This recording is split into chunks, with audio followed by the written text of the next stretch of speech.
All right, today's Sunday, June 7th, around 4 o'clock p.m. And this talk will probably be quicker than the one I did yesterday.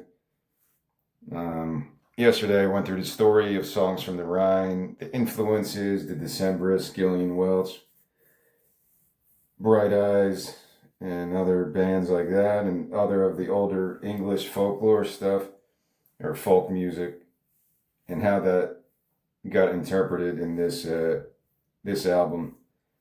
And again, I wrote this 20 years ago, so I'm going to go through the songs now, and I'll probably forget a lot of them. So this might be more of like a poetry reading, I guess.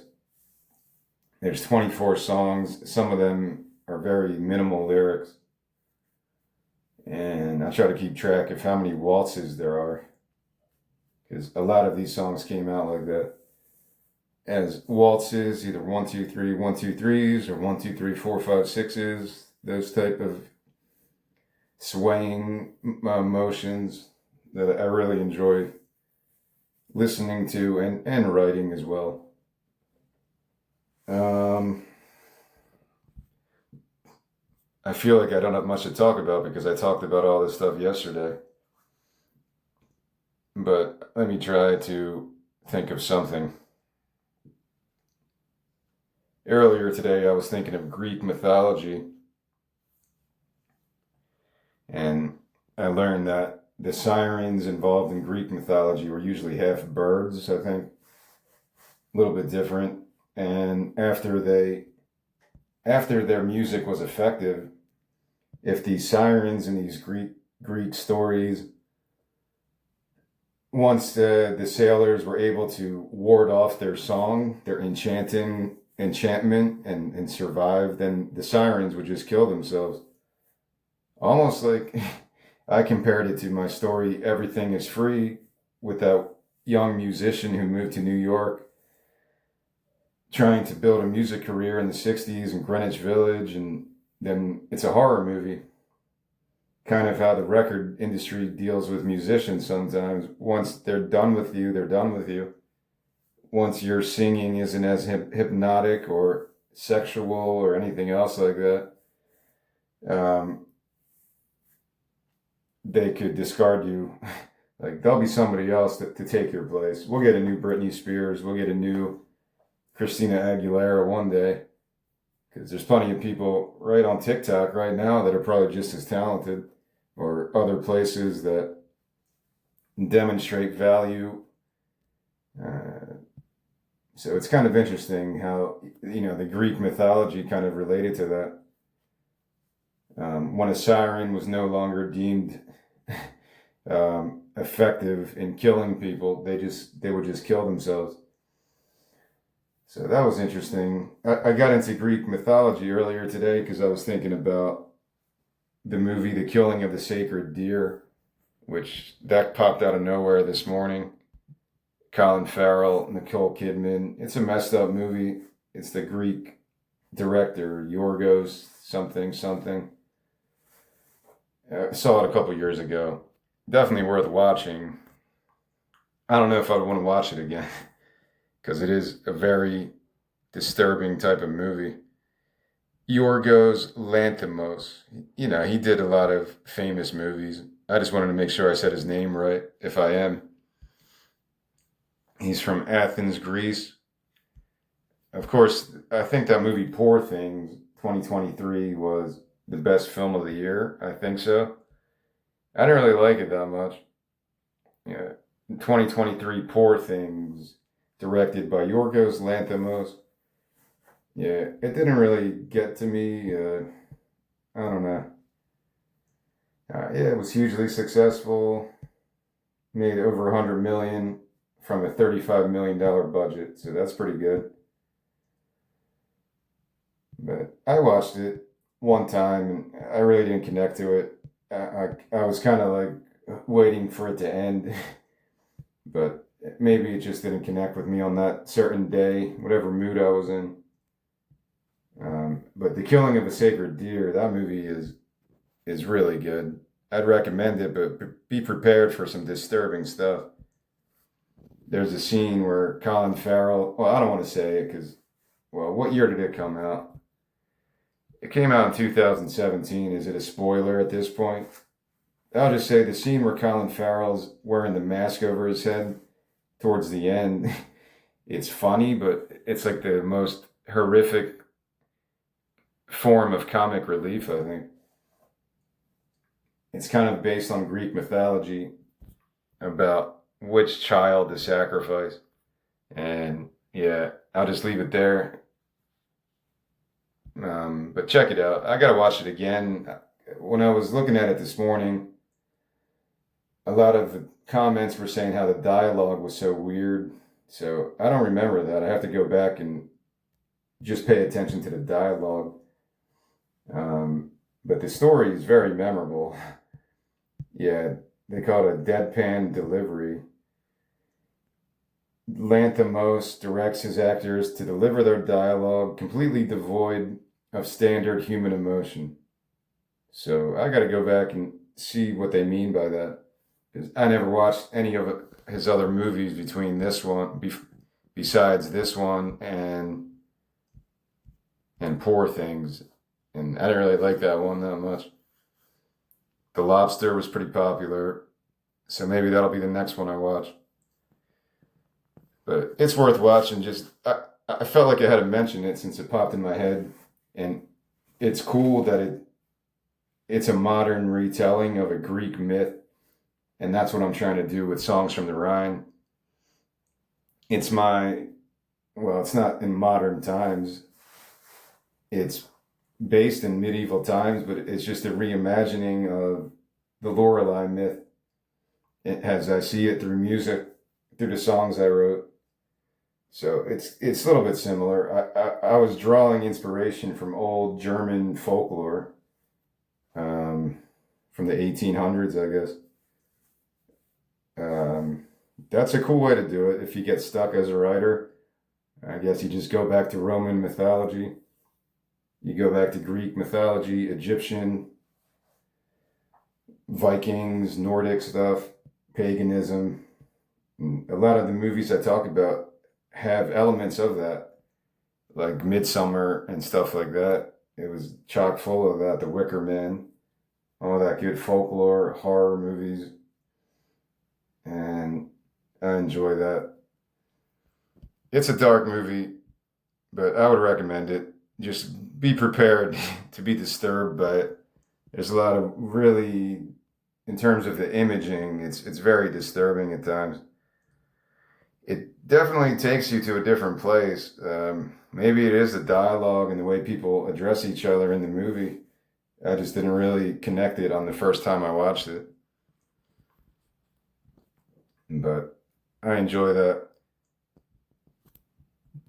I'm trying to think of other examples in my writing that I used old mythology. But this was what I read earlier. According to Google, the killing of a sacred deer, it's centering on King Agamemnon and the sacrifice of his daughter Iphigenia to appease the goddess Artemis after he accidentally killed one of her sacred stags. While gathering the Greek fleet to sail for the Trojan War, King Agamemnon went hunting and killed a deer in a grove sacred to Artemis. So that's kind of what the movie is kind of portraying, a modern version of that story. I don't know what the symbolism is for that. Respect nature. Why were the Greeks telling this story back then? I don't know. Yeah, it's pretty crazy though. But there's a lot of weird stuff in that. Um, if you want to go back in time to that time period of Greek mythology and stuff like that, the killing of a sacred deer, I didn't know what it was when I watched it, so it kind of took me off guard. But now that I'm kind of telling you what to expect, maybe it won't be the same effect. Greek mythology, what was it called again? Like, Why did they tell each other that story? I'm always interested in that. Why would these ancient Greek people have written this story about king who killed a deer and now he has to sacrifice his daughter to make it to atone for it? Like, what was the point of it? I don't know. Is it a respect of Mother Nature or some shit like that? I don't know. Do I want to go that deep down this rabbit hole right now? Greek mythology meaning of King Agamemnon killing the deer. There's got to be some relevance to that. Why else would it have been? I feel like every religious biblical story, regardless of how dark it gets, there's a reason for it. It's not just there because somebody thought it was a cool story. It's representing the ultimate sin of hubris. Speaking of the king Agamemnon killing the deer, the ultimate sin of hubris or arrogant pride against the gods by boasting and slaying a sacred animal in her holy grove. Agamemnon deeply offended Artemis, the goddess of the hunt, triggering a devastating chain reaction. All right, so I guess that's kind of relevant to that time period of kings and emperors. You want to keep power over the people, then you better fill their heads with these kinds of stories. Oh, you think you can fuck with the emperor, the gods? You're going to get out of line? Yeah, you're going to have to sacrifice your own children. Like, it's a crazy story, man. And that's kind of where the killing of the sacred deer, the movie, again, I haven't seen it in 3 years. Maybe I should have watched it again before talking about it to sound more intelligent. But it's very well done.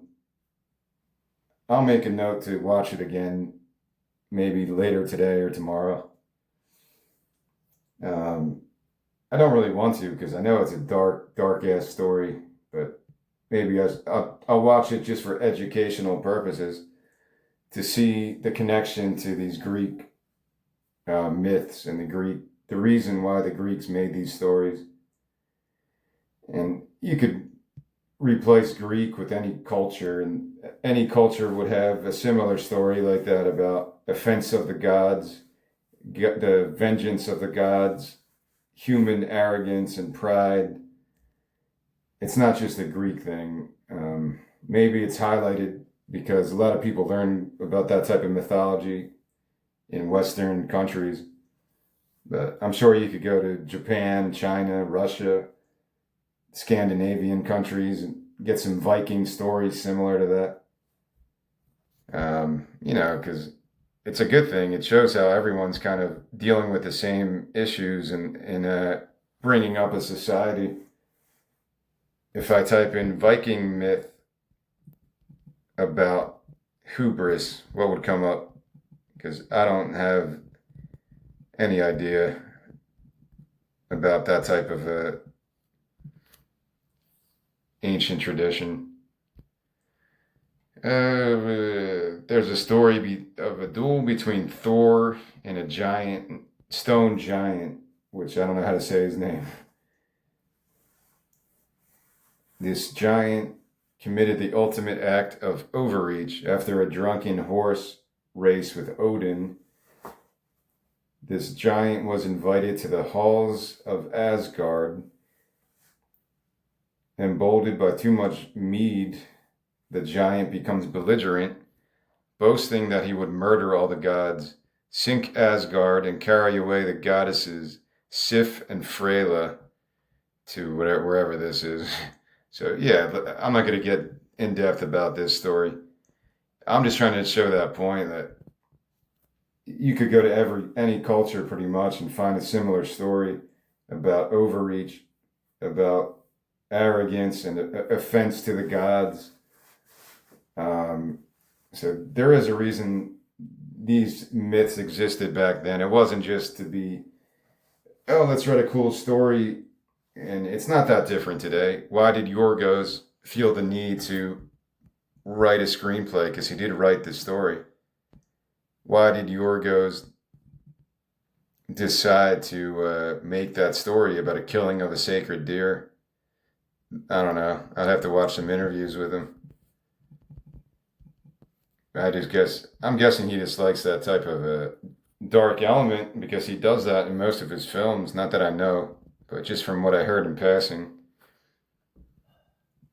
he kind of likes implementing elements of the darkness of mythology, the darkness of morality. And I guess that's just his bag, man. I don't know. I don't really know how to ask Google this question. I would have to interview Yorgos.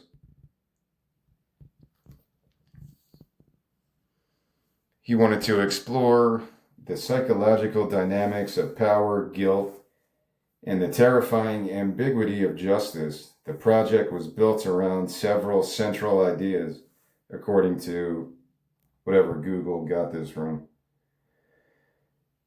Lanthimos was fascinated by the oddity of a teenager holding complete control over the life of an adult. So it's almost like No Country for Old Men, that the older, more established status quo are going to start to feel that lack of power as the status quo is eroded.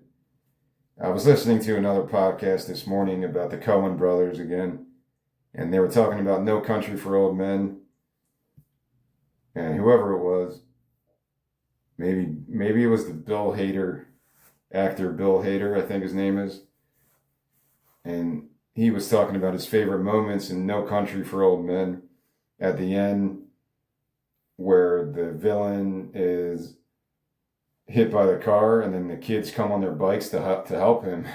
Like the kids are coming to help the devil. I never thought of it like that. The whole tone of the movie is how the older generation is not going to be able to understand this new digital age, this new age of paranoia and manipulation and alternative facts, whatever you want to call it. And in one of the closing scenes, you see this invisible monster, like nothing can affect him. He's the stoic killer. He comes to kill you and you're going to die. He represents death, I guess. The Anton Chigurh, Javier Bardem, is that how you say his name? His character is like death coming to get you, because if somebody sends him after you, you're going to die pretty much. But at the end, he's not invisible. A car is able to hit him and break his leg or whatever. And now he's limping down the street and these kids are coming to help him. And it's just, I never thought of it like that. That when the devil comes, it's going to be the younger generation leading his or her path. Because people look at the devil as a male entity, but I don't like that. It's a genderless type of a term in my mind. Like the Johnny Depp movie, The Ninth Gate, at the end, you make the realization that the whole time that one lady was really the representation of Satan. I forget the actress's name. But that's a pretty good movie, The Ninth Gate. It deals with some weird folklore stuff, satanic folklore and stuff like that.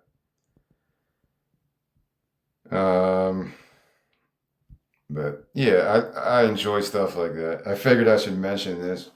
It kind of relates to what I was going for yesterday when I was talking about folklore and how biblical stories could be easily replaced by like a fairy tale or a story from Greek mythology, because they're all really related to each other. It's not a criticism. I'm not accusing people of plagiarism or anything like that. I just think every culture that tries to define life, every culture that has tried to do that, to provide order and keep power or whatever their motivations were, through fear or love or a mixture of both, like the Machiavellian thing, is it better to be feared to be loved. As a ruler, Marcus Aurelius, his meditations kind of dives into that. How do you keep power? How do you keep control? Is it through love or fear, like, or a mixture of those two things somehow? What percentage gets you the best response from your working class? I don't know. That's above me. I guess people who debate this all the time could have those debates, but if you can represent those themes in a movie, like the killing of a sacred deer, because that's what it's really about. It's utilitarianism. You have to make these ethical judgments based on internal, external forces to the best of your ability, whether you believe in an afterlife or not. Whatever drives you to be a good person, you'll come into weird situations where you don't know what to do. What is the good thing to do? You'll come into those dilemmas, and they'll talk about it in ethics classes. I said this earlier, if you kill one person in cold blood to save 100 people, is it okay to do that? It's one of those things that everyone would have a different opinion about. Those ethical quandaries like that, because is it okay to do that? I talked about the movie I, Robot a little bit in another talk I had, Waitress from Mars, I think. And there's a scene where Will Smith's having that memory that he's in a car drowning inside of a car with a young girl that he was trying to save. And then the robot comes in to save them, and the robot sees that Will Smith has a higher statistical probability to survive. So the robot saves Will Smith and lets the little girl die. Because that was the ethical response that was programmed into this robot. According to his ethics, he had no problem doing that. The girl was probably like 10% survival rate. Will Smith is a stronger person with better lungs, better whatever. Maybe his percentage was like 30 or 40% of surviving.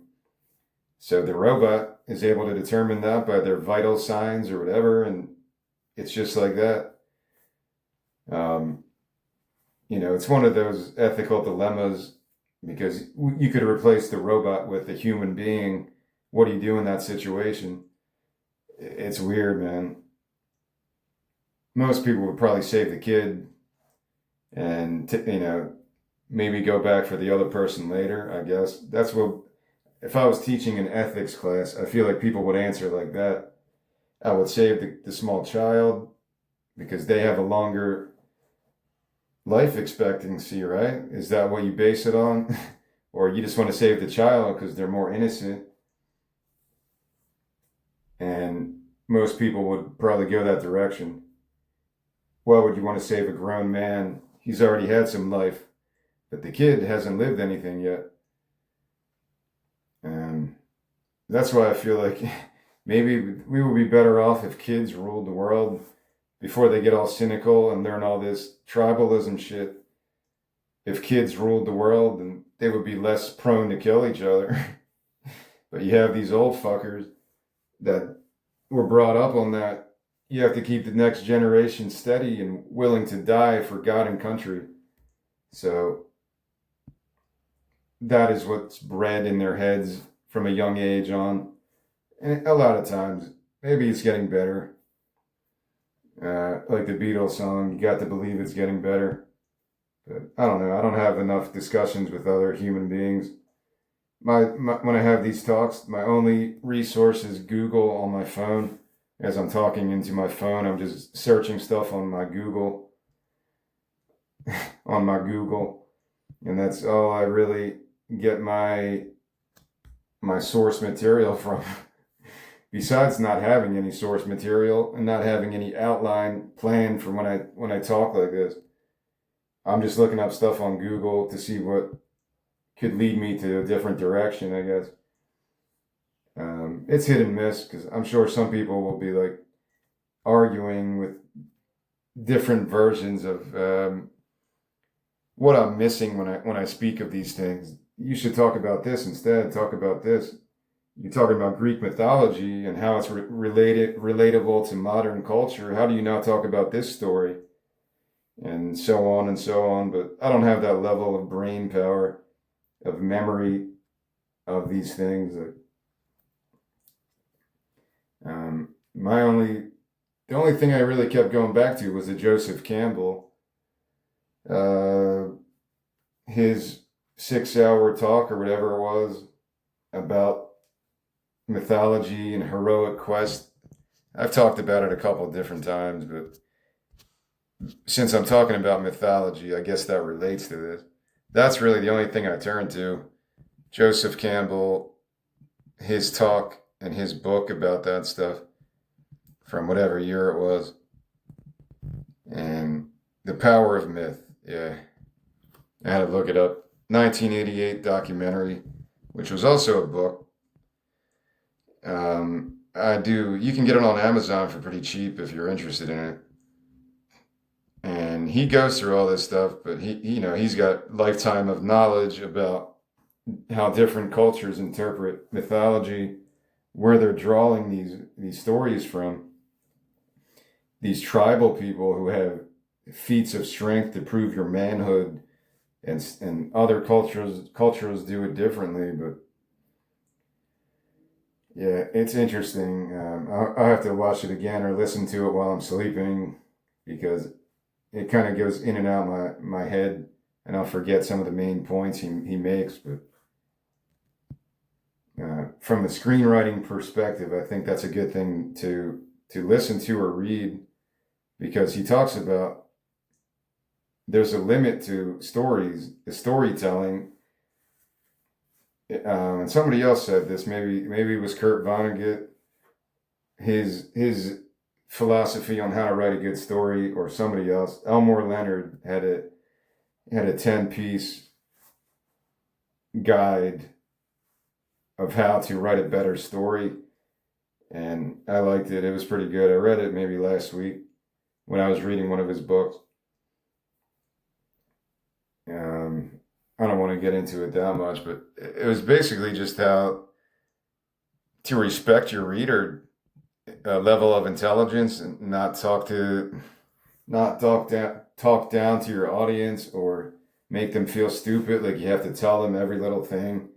And I always thought that too. Not that I'm a published writer, but if I'm going to write something, I want it to be kind of mysterious and vague to some degree,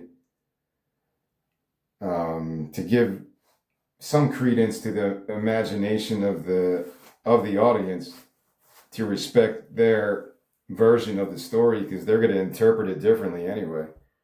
I don't think you have to spoon feed every little thing, unless maybe it's a cartoon for kids and it's just a simple story like that. But even with something like that, the adults will notice different things probably than a child's interpretation of Bambi, or I don't know, The Land Before Time, Fievel Goes West. Some of the movies I watched when I was like 4 or 5 years old. The Wizard of Oz. You're watching that as a kid, and then you watch it when you're in your 30s, or when people in high school say, "Oh, you got to get high and listen to Dark Side of the Moon while you're watching Wizard of Oz." And then in your 30s and 40s, you notice different things in The Wizard of Oz, and because you're at a different part of your life and you've experienced different people's philosophies. And I don't think I'm always successful in that regard, because I never really think of that. Maybe later down the line, I'm like, how do I make this story more deep, man? How do I get people, the real intelligent people, other writers, how do I impress them by having these weird metaphors back to Greek myths? Like somebody said about Inside Llewyn Davis, the podcast I listened to this morning, that the Coen brothers usually draw from Greek mythology or some other things. And Inside Llewyn Davis, there was a club in Chicago called Gate of the Horn or something like that. And that's some Greek place where the gods test people or the gods are tested, something like that. There's other things. Oh, brother, where art thou? Like the whole Odyssey connection, which I've never actually read it. I don't know. I probably bought it on Kindle, but I never had the patience to read it.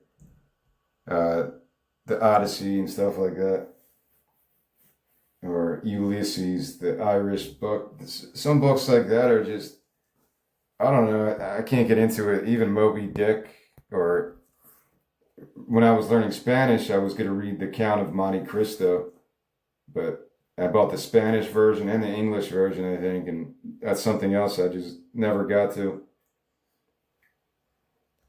But I do think like that. Like, how can I make my story more intelligent for certain demographics, I guess?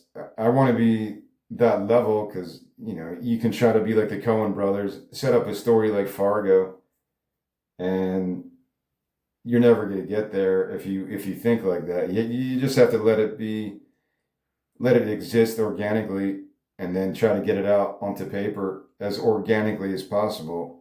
And whatever muse is leading you, hopefully it's a good force with enough relevance to keep people interested. Like Sylvester Stallone wrote Rocky supposedly in a few days or something. Maybe he had the idea for a long time. I don't know the story. But it doesn't get any more simple than an underdog story, going back to Joseph Campbell and how you provide an exit or an entry. How do you provide an entry for an audience to become interested in a story? This down, out of luck, Philadelphia, good-hearted guy because he doesn't want to be collecting for the mob. So the audience will fall in love with this guy early on. He goes to the pet store and plays with the pets and the turtle or whatever. He lives by himself in this shitty place. And then the story builds from there, but you have to make him likable in the beginning. I keep those things in mind because if Rocky was an asshole, most likely that movie would have failed, I guess. The whole point of Rocky was a David versus Goliath retelling of a story like that. The underdog versus the, world champion. I don't know. I guess there's stories in real life about that. That's why athletics is so good. Appalachian State beating Michigan, right? I remember that. Other great upsets. What if the United States was able to win the World Cup these next couple weeks? If the United States won the World Cup, it would be one of the greatest underdog stories, like the U.S. winning the 1980 Olympics with non-professional players, right? I think they were all amateurs. That's one of the greatest stories ever. Or other upsets. There's plenty of upsets every year, I guess. But going back to the Joseph Campbell, that it's like in our DNA to want to root for the underdog at times, to enjoy a movie like that at least. And that comes from something deep within the human experience, probably that our ancestors went through.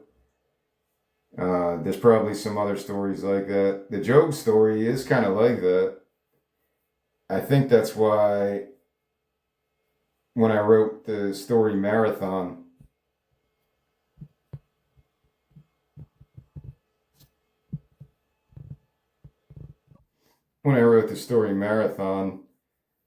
I was thinking about Rocky, thinking about Breaking Away, thinking about other underdog classics like that.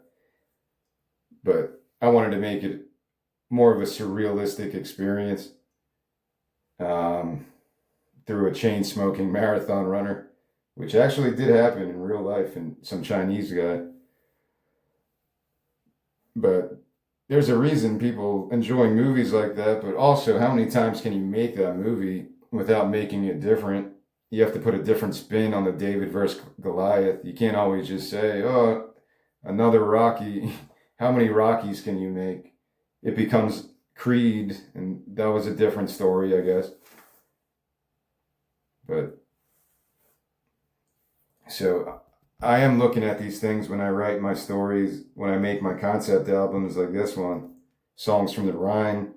Might not have started like that, but if this was something somebody was interested in to actually make into something, a stage play, musical, or an animation, or just a movie,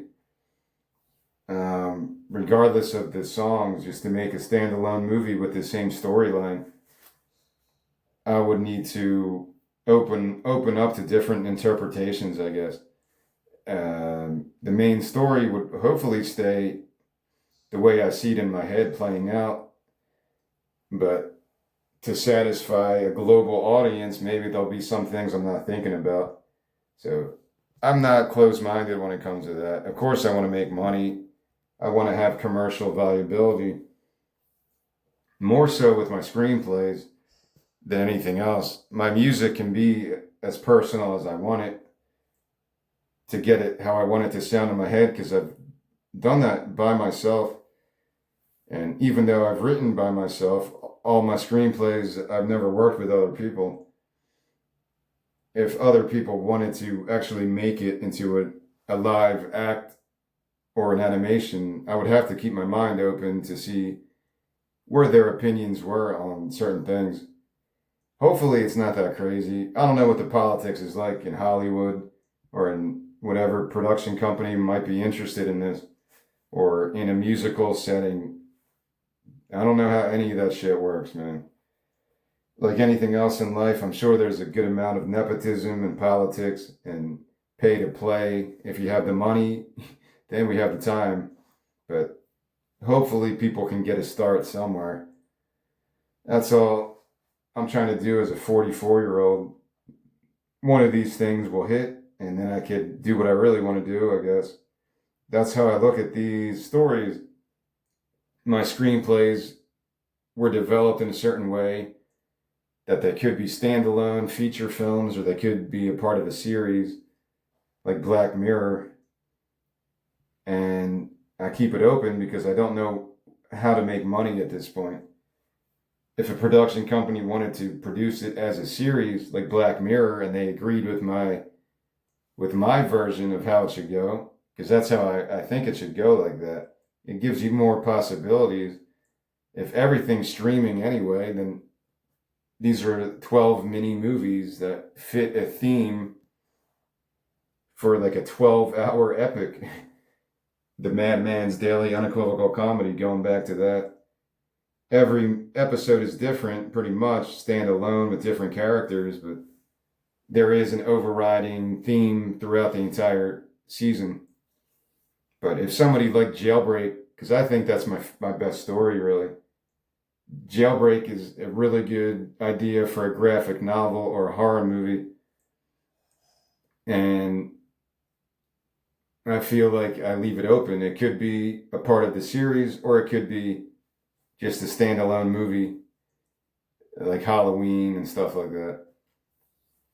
Now, what is Songs from the Rhine to me? Maybe it is an animation because I feel like that's how I see it in my head. But Waitress from Mars was more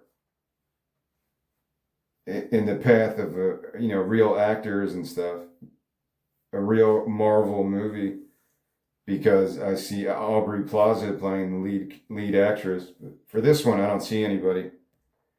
I wrote this over 20 years ago, most of it, and I didn't know what it was. I was just writing as many songs that I could to fit this genre of music. And what is this genre? It's the Americana folky stuff, mostly acoustic, but there is some potential for heavier songs on this. If you remember the story, the Melancholic King, I have a waltzy song called that, the Melancholic King, but it could get heavy at times. I'll get to it now as I go through these songs. I'm not going to sing all these because it's going to take too long. There are melodies for all this stuff, though. Like this first song is called The Moonlit Sun. And again, this is a two-part album because it plays like a play. The first act and the second act. So this is part one. of this story, and it begins with a song called "The Moonlit Sun," and it's a song I wrote probably over 20 years ago. And it's a waltz. It's a 1 2 3 1 2 3, and maybe I could try to sing some of the lyrics. Hear the rivers revolt, see the terror uncrowned, through the conjurer's thunder, where the shadows recover. So it's a very kind of fast-paced, heavy type of a waltz. 1 2 3 1 2 3 1 2 3. Hear the rivers revolve. 1 2 3. See the terror uncrowned. 1 2 3. Through the conjurer's thunder, where the shadows recover. Heal the wheel in the flame. 1 2 3. Only hell in their eyes. Towards the river for judgment, where her fury anoints the dead. Where will we go when blessed below? The moonlit sun will lead the siren home. You kind of get the idea of where I'm going with this. There's three more verses or two more verses. Sorry. Now the heavens contort to the beat of the heartless stems of birth until their heads leak. Now the river consoles to the crest of her ancient lover's curse, until their necks reach. And then there's a bridge part. Back when I was a child, how the river would comfort and cure, but now the burden awakes to prey upon the depths in the moonlit sun, And then there's an outro, kind of the similar type of feeling. Now the river restores, now the river implores, now the river redeems, now the river revolts, now the river. And you can get heavy with this song. It's a waltz, but there is potential for weird shit in this. I think it's a cool way to open this because it sets the mood. The first paragraph I wrote of this story, I was like, how do I connect this song to the story I'm trying to come up with? I already had the general framework. Lorelai was going to want to become a human again. She's falling in love with this newborn child, so she saves her life, Helene. And I think that's cool because it's not a monster movie of just some brainless entity of a siren or a monster that has no complexity. It's just out to kill people or cause havoc because it's a monster. This isn't a monster movie. It's not Frankenstein, even though there is a bit of a complication, or it is a complicated character of Frankenstein, a monster like that.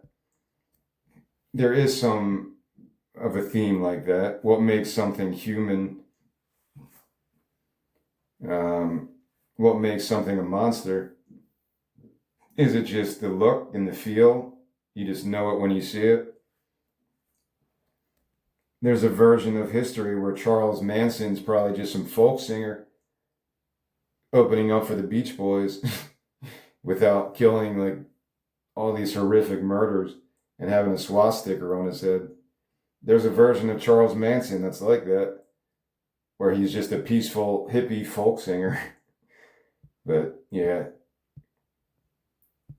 there's also a version of the one we deal with, I guess. But yeah, there's a potential for this song to get kind of heavy, get kind of dark, because that's where it's going. I want Lorelai, the character of Lorelai, to immediately be a complex character. She's not just a evil siren that has nothing better to do, that she just lures all these people to their death. She's more of a complicated mythological figure, which I get to in the story, but that's where I wanted this song to kind of go, and that's how I wrote the first story the first part of the story, the first scene, that it would kind of show Helene being born in the cave and the king's coming to kill her, going back to the biblical kind of influence over that story. All right. I don't want to talk for 3 hours, so I'm going to kind of speed through this. This second song is called The Infant. Through the madness all leads to truth from the humbled wind. This isn't a waltz. I'm trying to remember the time signature. I think it's just 1, 2, 3, 4, 5, 6. Through the madness all leads to truth from the humbled wind. Music passes the torch, music drunk from the source. Through the murky calm, the night bemused. When the siren calls, music mapped by the stars, music cradled and loved. All right.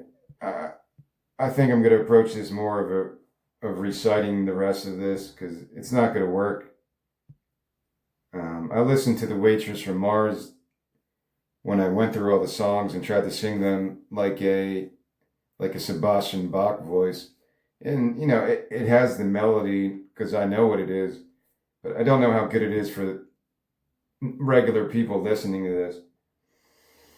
So verse 3 is through the dance rejoiced, the gentlest flood in the siren's eyes, music banished, ungrateful, music baiting the flight.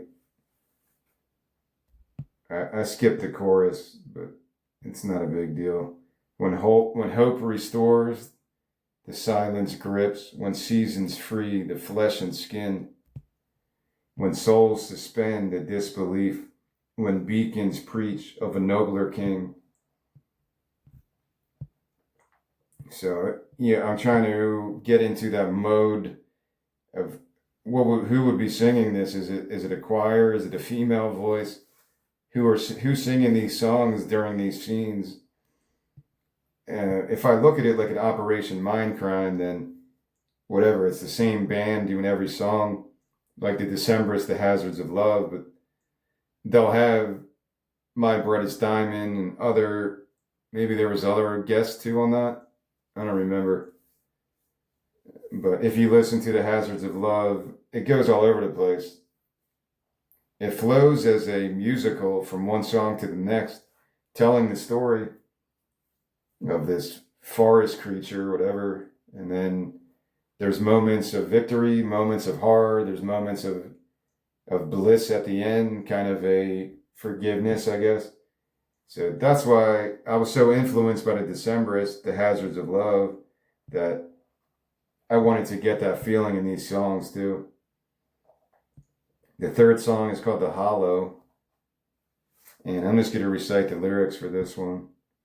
It's only 3 short verses, so it's more of an instrumental. Originally, I had maybe 6 or 7 instrumentals because it was a musical, or that's how I viewed it, as a musical. And there are interludes and stuff like that. Even in the Hazards of Love, there are some songs like that. To open the album, it's like almost like a church organ before the song starts, and just to get people into that zone. It was really brilliant how they did it. The Hazards of Love by the Decemberists opens up with this really almost ambient church organ or pipe organ of some kind. I don't know. However they did it, it sounds so cool, and it introduces the audience into this new world of forest creatures and creepy folklore. It gets you into that mode naturally and just without any words or anything. It transports you to a different reality. And so I really like the Hazards of Love. I can't really say anything else, but I think it was totally successful in what it intended to do, at least in my opinion, to just provide an escape like that. To tell a cool story, like a fairy tale from 500 years ago. to put a different spin on things. And these are all reasons I decided to write this album. So this third song is called The Hollow. It probably was an instrumental, but when I wrote my book, I was like, I need to put some words to these songs. So I kind of had to adjust my thinking on this. Honored prophets, seeded cores, twisted tamed, simplicity of veins, fragmented fear, cursed rewards, scheme and sea, blood generous, hollow tokens, hollow limits, hollow missions, hollow death. So the music on this one, I'm not going to try to replicate. Not that I could. I could share my old audio files if I really wanted to, but I don't think people want to listen to that. All right, the fourth song is called "The Fields of Mars," and I don't know where I got that. This is probably before that Bad Religion song. Bad Religion has a song called "The Fields of Mars" that was really good. I don't remember what album it's on. I don't know why I named it that. The Field of Mars. It might be a Cathar thing. So let me look that up really quickly. Cathar connection.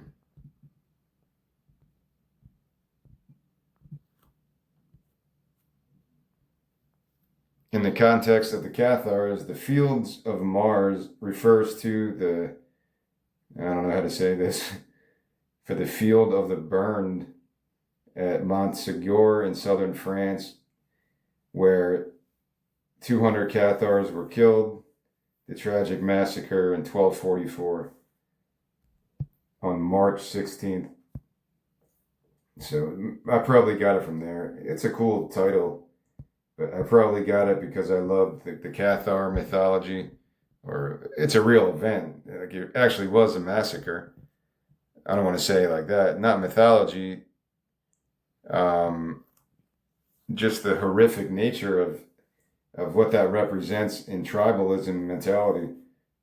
That the Catholic Church got so pissed off at these people that they were spreading a heathenish lifestyle. So they were like, all right, let's just kill all these fucking people that God sorted out. You know, you can talk about it now in that fashion because it happened 1,000 years ago, but you know, if it happened 50 years ago, I'd probably be afraid to talk about it. The genocides that occurred over the last 100, 200 years are more sensitive because there's still survivors of that shit. Maybe that's why I like folklore, because you could discuss the most horrific side of humanity without being termed a political party or not. You're just an artist exploring the demented nature of human nature, of humanity in general, the quest for power and superiority over other people. And that's what that story represented to me. The Cathars being massacred. You could put it a million other examples, I guess, of similar responses like that. So this fourth song is called "The Fields of Mars." And it is a waltz. Cycle in blood, facing the current, litters the fields of Mars. River reborn, charm of the ghost, measures each mad retreat. Fable reborn, panic consumed, blaze rewarding. Mercy of light, tremors at night, shrouded stalking. Trying to get through it without really caring about how I sing this. Drama deformed, innocence buried, scatters the fields of Mars. Also, while I'm doing this, I'm thinking of my audiobook. How would I approach this when I eventually get to an audiobook? Will I try to mimic some melodies or just read this like spoken word poetry? I guess I'd have to do it like that, because no one's going to want to listen to me for 400 songs try to sing without any music or anything else. So At this point, these are just poems, I guess. I mean, when I recite them, they're going to turn into poems. They're primarily songs with melodies and chords and time signatures and all that good stuff. But if I was going to approach this from an audiobook perspective, I would have to just read it. And I'll do it with this next song since I forget how it goes anyway. It's called The Brazen Cycle. Beaming from the Rhine, a death contrived, kept pace with the storm, forged inside the devil's dice, a slumber without pride, vengeance carved by the mirrored fury, bitter taste of home, better fate alone, singing along from the Rhine, singing from the Rhine, a pledge revived. It rings off regrets, paranoid rhythm, winding time, blood upon blood, the devil's advice. All right, the next song is short. It's called The Dream of the Furies. Originally, this was an instrumental. This was one of the songs that I went back to my old audio files from even before then, maybe from 2002, 3, 4, 5. I can't really say in detail anymore unless I do some research. And I was just looking for cool things here. I would jam for an hour, and then maybe there'll only be a couple parts that are interesting, that I think are interesting. And this one was that. So I had to put some lyrics later to this. Soul's ambition in the charlatan sky, humblest immersion, forest of fading, dreams to control, to wander in darkness, collapse like the ancients, but hunger alive, abandoned, insane, gravity blameless, drink to resentment, laughter to savor. Moving on, The Lorelei is the next song. Maybe I remember this one. Ceremonial, the midnight hall, for golden tongues, siren chants the suicidal, final tributes awaiting, with a gentle push, tide of the Lorelei, need to know, is no one gonna break her song? So you can get pretty heavy here. I hear like palm muting. Desperate few, is no one gonna bait her calm? Cost of the easier road. It's a very memorable riff because I hear it in my head.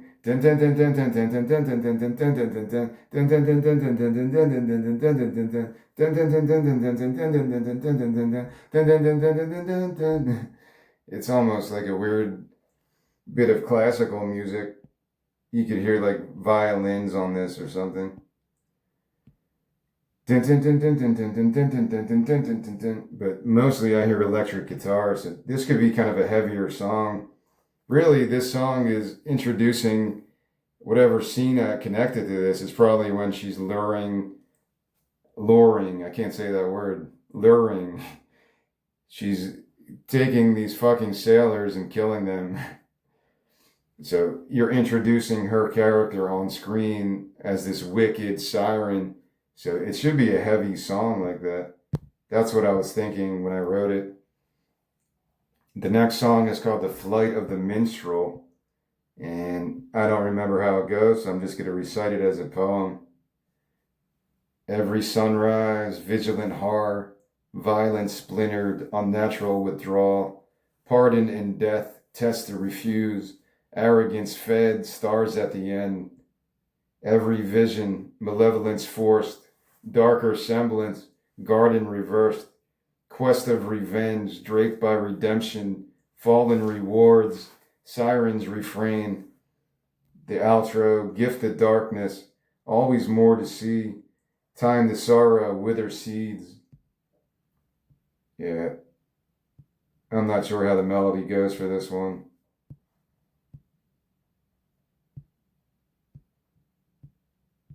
So I'll just move on. I know the next one.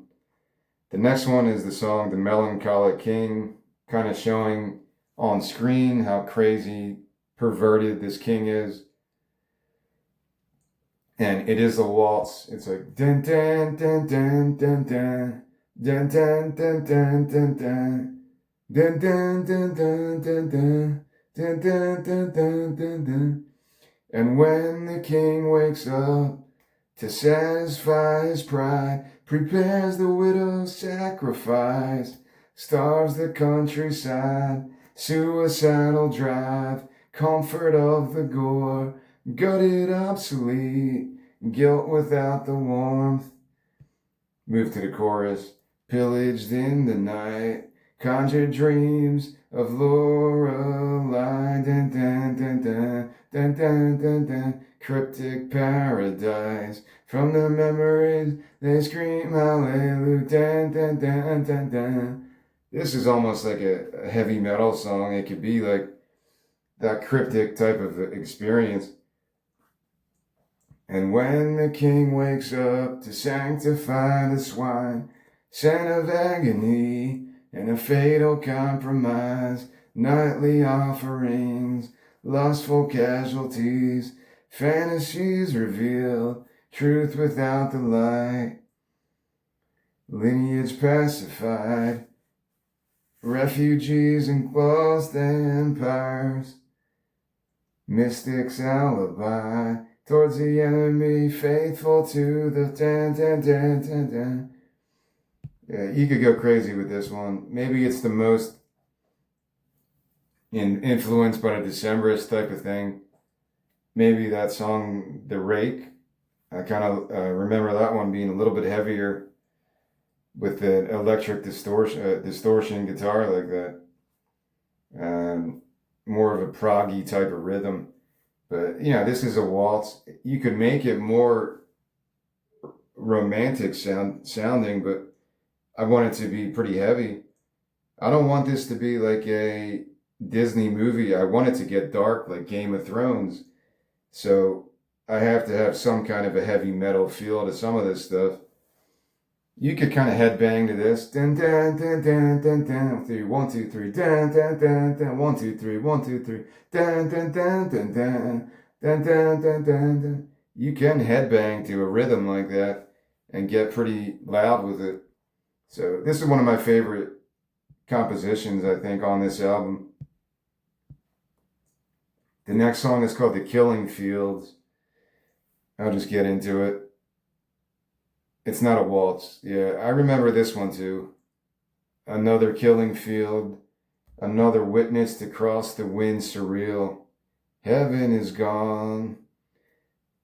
The patient season revealed. Stranger's victory, the pain of love concealed. Heaven is gone. Didn't, and when the hounds on, how's it go again? Didn't, didn't, didn't. And when the hounds unleash the sacred comedy, crawl like the suffering, rewarding, crawl like the suffering, rewarding. Yeah, I forget maybe how that line goes. Another killing field. Another victim encased by loyalty. Heaven is gone. And you could probably put some instrumentals on this and then go back to the chorus again. And there's a simple outro that just repeats kind of the chorus. Heaven is gone, heaven is gone. I like this song. The ones that I remember, maybe those are the better songs if I can remember the melody still. Because I did work on this maybe 3-4 years ago, but I still remember how the songs go, which is a good thing and a bad thing. I'd rather have these songs established on a CD or a record or digitally so I don't have to wonder how they're going to sound. I don't know how they'll sound in the ending, the final product. I don't know what it's going to amount to. It's kind of it's like an illness, contagious, where I want to produce this stuff, but I don't know how to do it. Excuse me, I don't know how to do it by myself. For an album like this, I don't have a lot of confidence that I could produce it myself because it's more extravagant, it's more epic, it's more in your face as a musical, and that's not my style to do stuff like this. But I'm not going to let that um, prohibit. I'm not going to prohibit myself from trying to write a musical because I know I can't perform it. Like that's not anything new. There's a lot of songwriters or composers that aren't very gifted as a singer or a instrumentalist, but they still can compose cool stuff. I'm trying to find a happy in between those two levels where I can perform some things.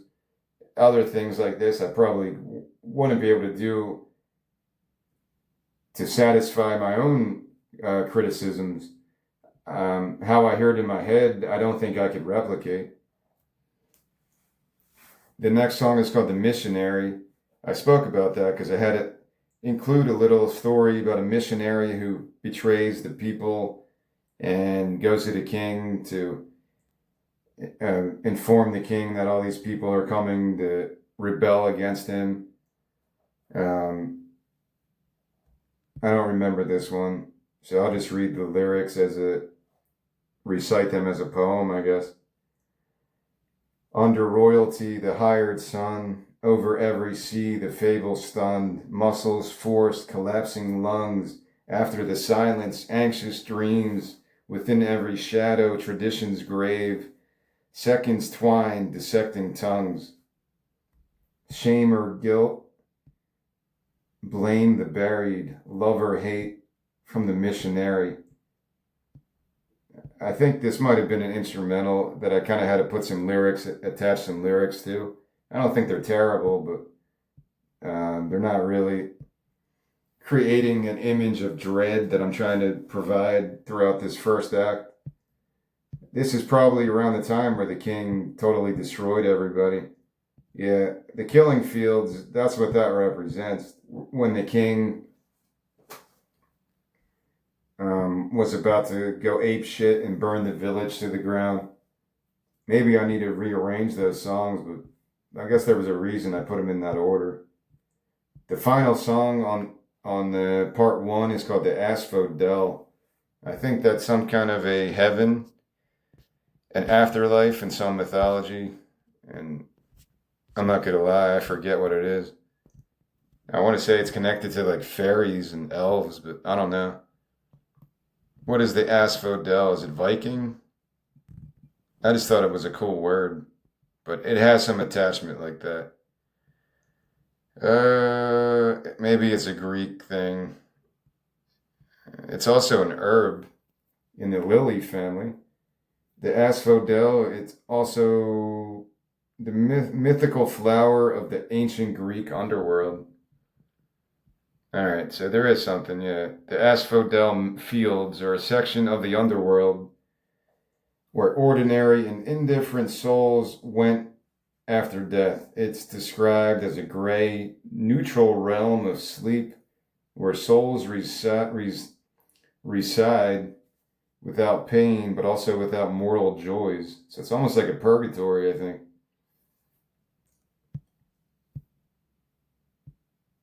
And because of this relation to Greek mythology, the flower asphodel became associated with death, mourning, the afterlife, and remembrance.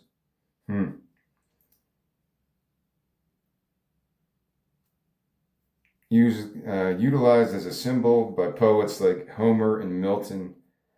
All right, I don't want to go too deep into this. I just thought the word sounded cool. I needed a song title and something to show, provide a good closing to the first act where there is a lot of fucked up shit. This king murders children because you're going to be viewing. Well, before I get into that, if my vision is the way this is made, where these songs would be playing as you view this animation or whatever it is, so there's no dialogue, there's no sound effects, it's just the music playing like a music video as you watch these scenes. The first act has a lot of fucked up shit. There's innocent people being slaughtered. You see Helene and her father playing music, and then the king kills her father. And some of the other shit. There's scenes with Lorelai killing sailors on the boat. There's a lot of death and destruction throughout the first act. Maybe maybe the first act is more the Old Testament, and the second act that I'll get into now is more the New Testament, the redemption and resurrection of this story. I didn't even read it, did I? Sorry. The Asphodel is the last song. I wrote this on a ukulele. I used to have a ukulele, and I think the majority of the melodies came from that. I never really got into it too much, but at least I got one song out of it because it is cool to play. If I did have the resources and I could buy a bunch of instruments, it would be an instrument I would utilize because I like the sound of it. I don't know how to play it exactly, the chords and all the shapes. I have to learn that stuff.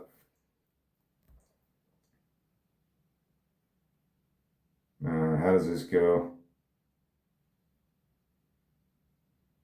Shocked in song, panic drawn, travel long in light, travel long in light.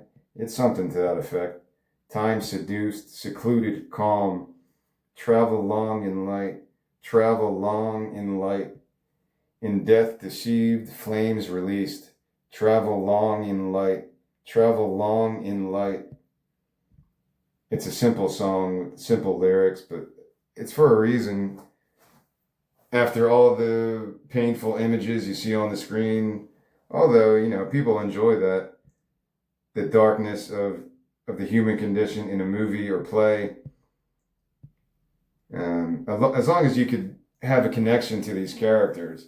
I'm trying to make it the best I can with a reality like this, where people do feel a connection to Helene and her plight and her relationship to Klaus, that they'll form a relationship with these characters through the music and through the visuals. So this is a huge collaboration. I know that. Of course, I can't do this myself.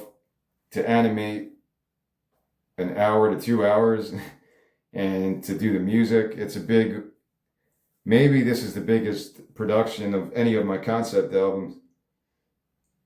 Well, I envision Waitress from Mars as a Marvel movie, so who knows what that would be like. But this one is pretty extensive in terms of what I view it as.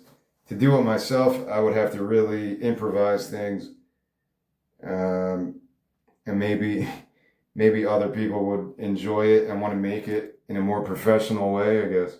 That's the hope. In some degree, that's the hope. I could do a demo of this to some degree and make it interesting enough with visuals and more exciting types of appeal than me speaking these words out loud right now. If there was a visual component, like a Disney movie, you'd be more immersed in that reality. The Hazards of Love did that to me. I watched the animation, listened to the album, and I got totally like I was a part of the story at that part. I felt like I was a kid again. All right, part 2 starts with a heavy song, The Four Shades of Twilight. Through the trauma. This is a waltz, but I think it has a time change, which I didn't do on purpose, but it just came out like that. Again, I wrote this song like 20 years ago. Through the tremor out their window, where their memories keep the bodies warm. Ship of fools heading home. Dun dun dun dun dun dun. Muted treasure, sense evicted, where the twilight shades the world in for passing storm, bones to wine. Dun dun dun dun dun. Bled out from veins, the crypt redrawn. Time without measure or dominance, shut us awake the final strong. A mind without pleasure or punishment. This has a pretty cool riff too, that what I can remember at least. Dun, dun, dun, dun, dun, dun, dun, dun, dun, dun. No, that's not it. Dun, dun, dun, dun, dun, dun, dun, dun, dun, dun. I can't do it like this. I have to do it with a guitar or something. I did share this song in a different moment. I forget what post it was, but this might be the best song I have on both of these albums. On part one and part two, this might be the best song. It's got a bit of Coheed and Cambria because they do a lot of waltzy stuff and they have a whole story. I don't talk about them because I don't know their story that well. Every one of their albums is like a concept album. I just never took the time and to go through it all. But I am a fan, Coheed and Cambria. At least the albums I've heard, I've liked for the most part. It's probably something I should get into to give myself a better guiding light of how to do something like this. I don't know if they do graphic novels, but I want to say that they do stuff like that. Trapped rebellion, chain tradition, where redemption hums her manic score, traded cues, carving moons, dun dun dun dun dun dun. So the chorus is pretty epic. Bled out from veins, the crypt redrawn. 3, 1, 2, 3, 1, 2, 3, 1, 2, 3. Time without measure or dominance. Shut eyes awake.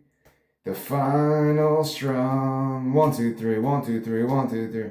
A mind without pleasure or punishment. There is a time change, but it's an instrumental, so I can't do it like this. There's a time change that goes through normal 1, 2, 3, 4, 1, 2, 3, 4, I think.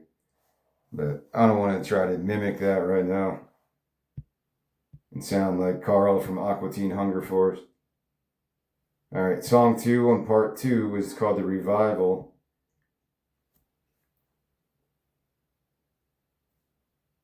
All right, I kind of remember this one. Sorry. A lot of these songs on the second part are faster, almost like sped up folk songs.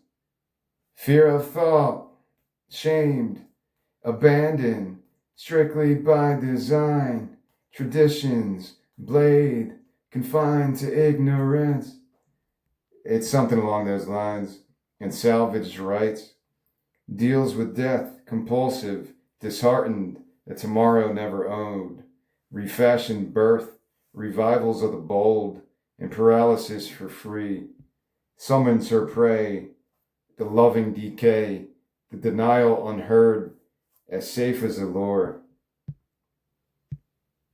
Song 3, I called the Mouse Tower, and it comes from that book I talked about, The Legends of the Rhine. There is a chapter called The Mouse Tower. I forget the exact story, but it is a part of that folklore from the Rhine region. And I really like this song. It's more of a slower acoustic ballad. When you're lost, try to fake it. Stand alone. Mold bravery. River's heart. Veiled vibrations. Faith alone. Cast fantasy. See you when heaven bleeds. See you outside the dream. That's the chorus. You can kind of repeat that. When you're lost, trying to break free. Love's endeavor, day's relief. River's pulse of generations. Mourned in sleep, destined to fend. See you when heavens bleed, when heaven bleeds. See you outside the dream. It's another heavy riff. The chorus, I think, is the heavier part. This is one of the more bipolar songs where the verses are kind of slow and mellow, but then you go right into the chorus and it gets kind of heavier. See you in effigy, see you inside the dream. All right, the next song is called The Witching Hour. I don't know where I got that from, other than it fits this kind of response, even though a siren isn't really a witch. The witching hour is what, like after midnight? That's generally, I'm going to wait till the midnight hour to have sex with witches in my mind, to have crazy orgy fantasies. That's the witching hour. I don't know. That's when you're allowed to put witchcraft on people. I don't know the rules. What's the rules of witchcraft? Is there like a judge and jury of witches? All right, it's another fast-paced song though. Every night she wakes with tattered bones, stricken with the hunger inconsolable, nature of her womb deceit. Sweetest reach, dun dun dun dun dun dun dun dun dun. That's kind of the riff of this whole thing. Dun dun dun dun dun dun dun dun dun dun. Every night she baits the waking lust, melody uplifted, uncontrollable, haunting every desperate plea, a death diseased. The chorus is actually more mellow than the verse. River is calling, decayed, the sacred diversion replayed, distance of blood, blessed by the fall. Every night she spins her web of stone, symphony miscarried, spirits folded, haunting every artery, fresh misery, dun dun dun dun dun dun. Yeah, this is pretty catchy song from what I remember. The bridge goes to a different area of music, almost like you clap along to this, like new affliction in the garden, just as loyal to the fallen, candle spurn manipulation, perilous inebriation, new affliction in the garden, new affliction in the garden. So yeah, it might be more complicated to compose this song when I arrange this more than I've done already. I'll go back to My Brightest Diamond, not just on the Hazards of Love, but her own albums. If you go listen to My Brightest Diamond, I don't know if she still does stuff by that name or with other people. I want to say she's collaborated with other people in the past few years. But it's really interesting. Her voice is crazy, man. If there's a modern day siren, she would have been one of them because her voice is crazy powerful. I'm just talking, I don't think she wants to kill people. I don't know her. But when I think of powerful female voices, she's on that list. Erica Winterstrom of Heartless Bastards. I don't know, I'm drawing a blank here. Even, yeah, Janelle Monáe voice is pretty crazy. Kimbra, I'm a pretty big fan of her voice. I actually had a list, I think, in my book of my favorite female voices. If I ever have a sex change and become a female, or if I come back in my next life as a female, Kim Gordon's got a cool voice. Along that Patti Smith type of spoken word voice, that's all pretty cool to me. I forget who else I put on that list. Maybe I had Irma Thomas and other gospel stuff like Aretha Franklin. It's hard not to put voices like that.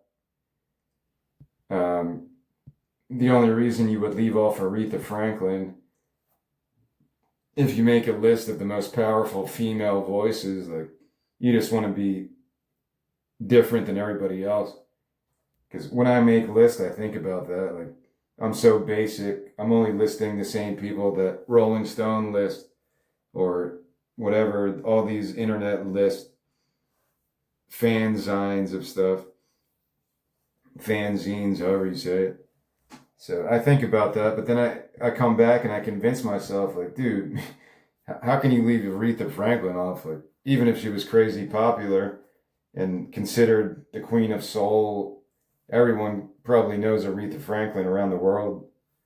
You still got to put her voice on there. Like, it's there for a reason. It's not hype. Sometimes Rolling Stone gets it right. The magazine Rolling Stone. Sometimes they do get it right. Or who cares? These lists are kind of stupid anyway. I'm making these lists not to make myself look cool or knowledgeable. I just want to thank these people. The reason I spoke so much yesterday about the Decemberist and Gillian Welch is because I use these moments to kind of thank those people. I wouldn't have these inspirations to do this without people like that. The next song is called The Flood. It's just 3 verses, so it's probably one of the instrumentals that I figured I'd add some poetry to. Raise, unearth the course, victories engulfed, con of purity, tempts the waking symptom. The flood contorts the charge, waking in between, fates in 4, like desperate remedies. Shallow as the despot, voices can't keep up with, lunacy of diamonds, swells the fallen side. The Rise of the Furies is the next song. It's also pretty short. I think these two blend together, I want to say, but I don't remember completely. Like, I do have all these audio files and I put them in order and I kind of would cut the songs how I heard them transitioning. And I think these two kind of blend into each other. The Rise of the Furies. I think this is the scene where Lorelai is dragging Helene underwater, maybe, and to rescue her from her imprisonment in the dungeon. Misfortune awoken, subtle the virtue, kingdom the void, power and freedom, requital of stars, the tonic's fusion, face the rise to ascend her arms, world a cylinder, hermit the seeker, mystery thinning, refuge the river. So yeah, this type of poetry I was writing back then. And to be honest, a lot of this one I probably didn't write lyrics for until 2022. I was trying to approach it from an old English type of a concept. I don't know if I was completely successful. These are pretty basic. But I needed to add something, and this was the best I came up with at this point. Misfortune awoken, subtle the virtue, kingdom the void, power and freedom, requital of stars. Is it requital or requital? I don't remember now. Requital of stars, the tonic's fusion, face the rise to ascend her arms, world a cylinder, hermit the seeker, mystery thinning, refuge the river. So I'm just trying to put word combinations that kind of can be forgotten. If this was supposed to be an instrumental, then focus on the music more than my poetry. The next song is called The Bait and Breath. I don't remember how it goes. I'm trying to remember.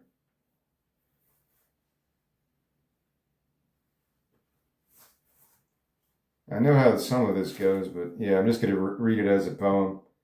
Lorelei, the phantom's allegiance, atoned. Sympathy, risking the moonlight alone.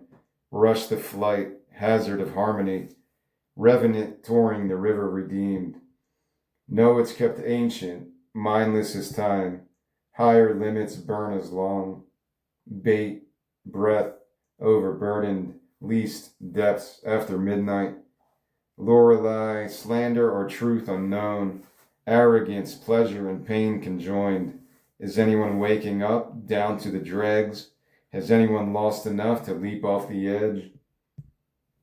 I spoke of Wanda Coleman a couple of days ago because I started reading some of her poetry. Never really knew who she was until maybe, I don't know, a few months back when I bought her book, but never read it. And I like how she reads. There's only a couple videos of her I found on YouTube where she's reading her poetry or whatever. But I like her voice when she reads stuff. When I would approach this as an audiobook, yeah, I'm just going to read through the entire song like it is a poem, like I just did, I guess. The next song is The Moonlit Sun Part 2. Reunion off the course, curse in motion, settled on the cure, primal vestige, mistress of the Rhine, sun demoralized, forever creeps within. Willing paradise, twisted tension, wounded more than pride, marred the message, underwater sleep, demon's apathy, forever loved by one. Now the river confounds, now the river devours, now the river, now the river. So I wanted to make it somewhat reminiscent of the first song, The Moonlit Sun. This is part 2, The Moonlit Sun Part 2. The next song is called The Wedding Feast. Once the murder in her eye, now beseech the night's demise, the love better designed for the feast cursed for a king. Embrace the life predictable, now a war at every bend, every motive, every sin, for the dawning of a queen. When the fates are passed along, mercy leveraged in the storm, span of love measured in lore, now a hope nearly expired, the answers mained long ago by the siren's harmony. Yeah, I'd have to improve my dictation, I get that. If I'm going to make an audiobook, I would really have to practice this. Like, once the murder in her eye, now beseech the night's demise. The love better designed. I'm already messing it up. For the feast cursed for a king. Embrace the life predictable. Now a war at every bend. Every motive, every sin. For the dawning of a queen. So I got to put some emotion into it, better than I'm doing now. That's why I like the Wanda Coleman approach. She puts it like a very unpretentious type of because poetry can be weird. That's why I named my book The Hypothetical Poet, because I don't want to be a fucking poet, man.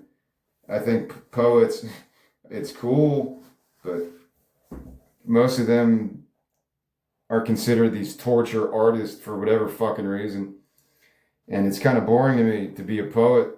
A lot of times the general, like I look at Animal House when one of the characters smashes the guitar, because it's that really stupid romantic, the guy was playing some weird ballad, some cheesy ballad on the acoustic guitar, so the other guy just smashes it. When people think of poetry, that's what they think of. Roses are red and stupid love poems or unrequited love or other romantic shit. And that's not what I'm going for. Or they think of some troubled soul. Like when I read Kurt Cobain's, they published a journal after his death, and it had a bunch of his notebooks, and I found it at a thrift store, so I figured I'd buy it for a couple dollars years ago. And you can consider that anyone who writes lyrics, I guess, is a poet to some degree. But then, you have, somebody mentioned the poetry of Serve the Servants. Do I want to go down that rabbit hole? I guess so. Serve the Servants. It's kind of like a meta type of feel of what he was talking about. It's one of my favorite songs, just in general. Serve the Servants lyrics. There's a meta type of appeal when he was singing that song. Teenage angst served me well, yeah. Everything he's done in his music career up to In Utero, not just Kurt Cobain, but he's the one singing the songs and he's the one writing the lyrics. So even though the other members of the band, Novoselic, Dave Grohl, were awesome and they worked as a trio, maybe the best trio, the most memorable trio of the 90s. Teenage angst has paid off well. Now I'm bored and old. Like, if you read this as poetry, it's really good.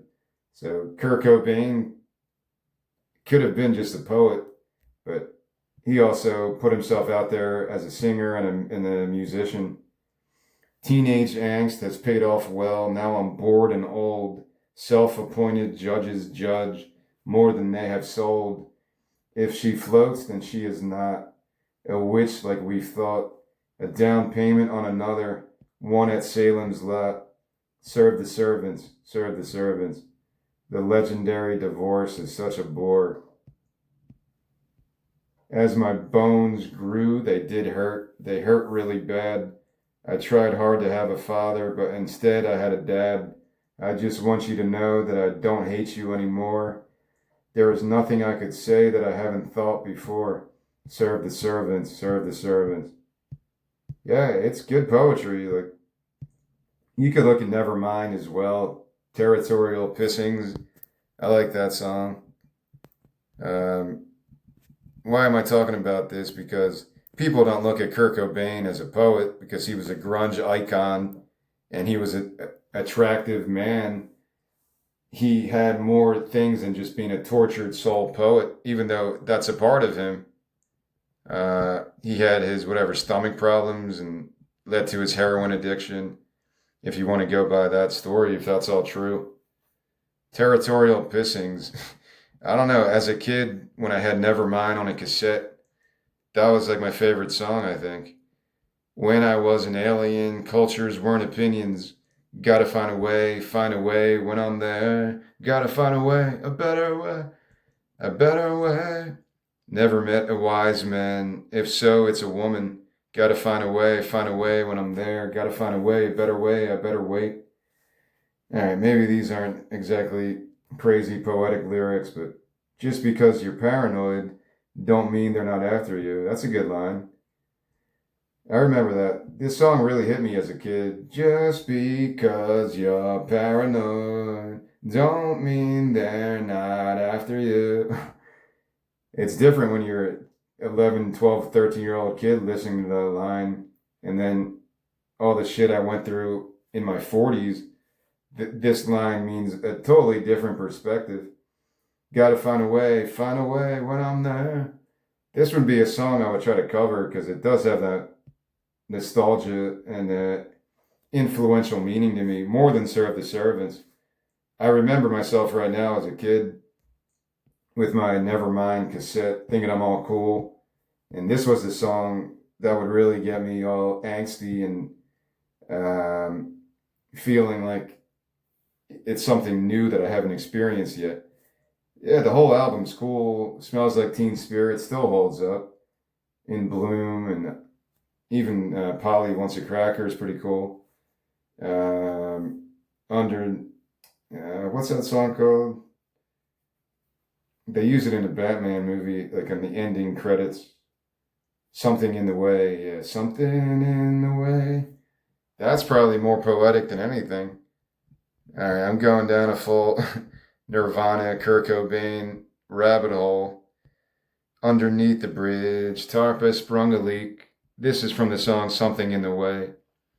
And the animals I've trapped have all become my pets, and I'm living off of grass and the drippings from my ceiling. It's okay to eat fish because they don't have any feelings. Yeah, hearing this as a kid, I'm just like, all right, sure, Kurt Cobain, I know what you're talking about. But really, I had no idea what he was talking about. Something in the way. Underneath the bridge, tarp has sprung a leak, and the animals I've trapped have all become my pets, and I'm living off of grass and the drippings from my ceiling. It's okay to eat fish because they don't have any feelings. I just picture this like he's probably homeless at this point, and he can't kill the animals, so he keeps them as pets. That's what I kind of vision. Kurt Cobain is like a teenage kid, homeless, living under a bridge.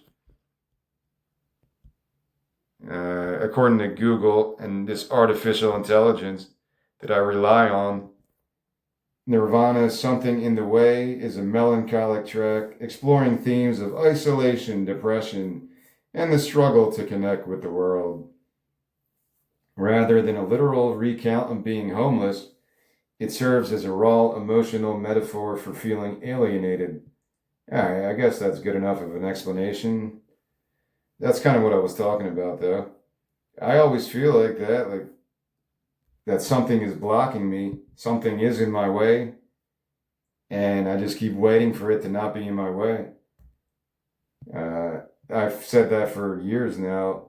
I feel like I'm being blocked by some force that I can't um, convince to get out of my fucking way. It's a type of experience like that. When I listened to this song as a 13-year-old, yeah, it was just a song. It had a cool distortion, or not really distorted guitar. This one's more mellow. I don't even know if it was. It might have been acoustic. Something in the way.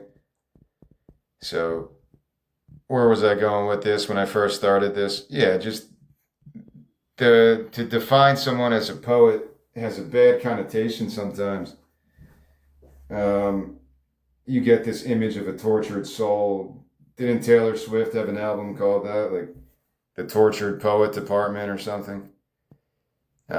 You get this image of Edgar Allan Poe and these other heartbroken people, or I don't want to portray that as myself. I want to actually do stuff.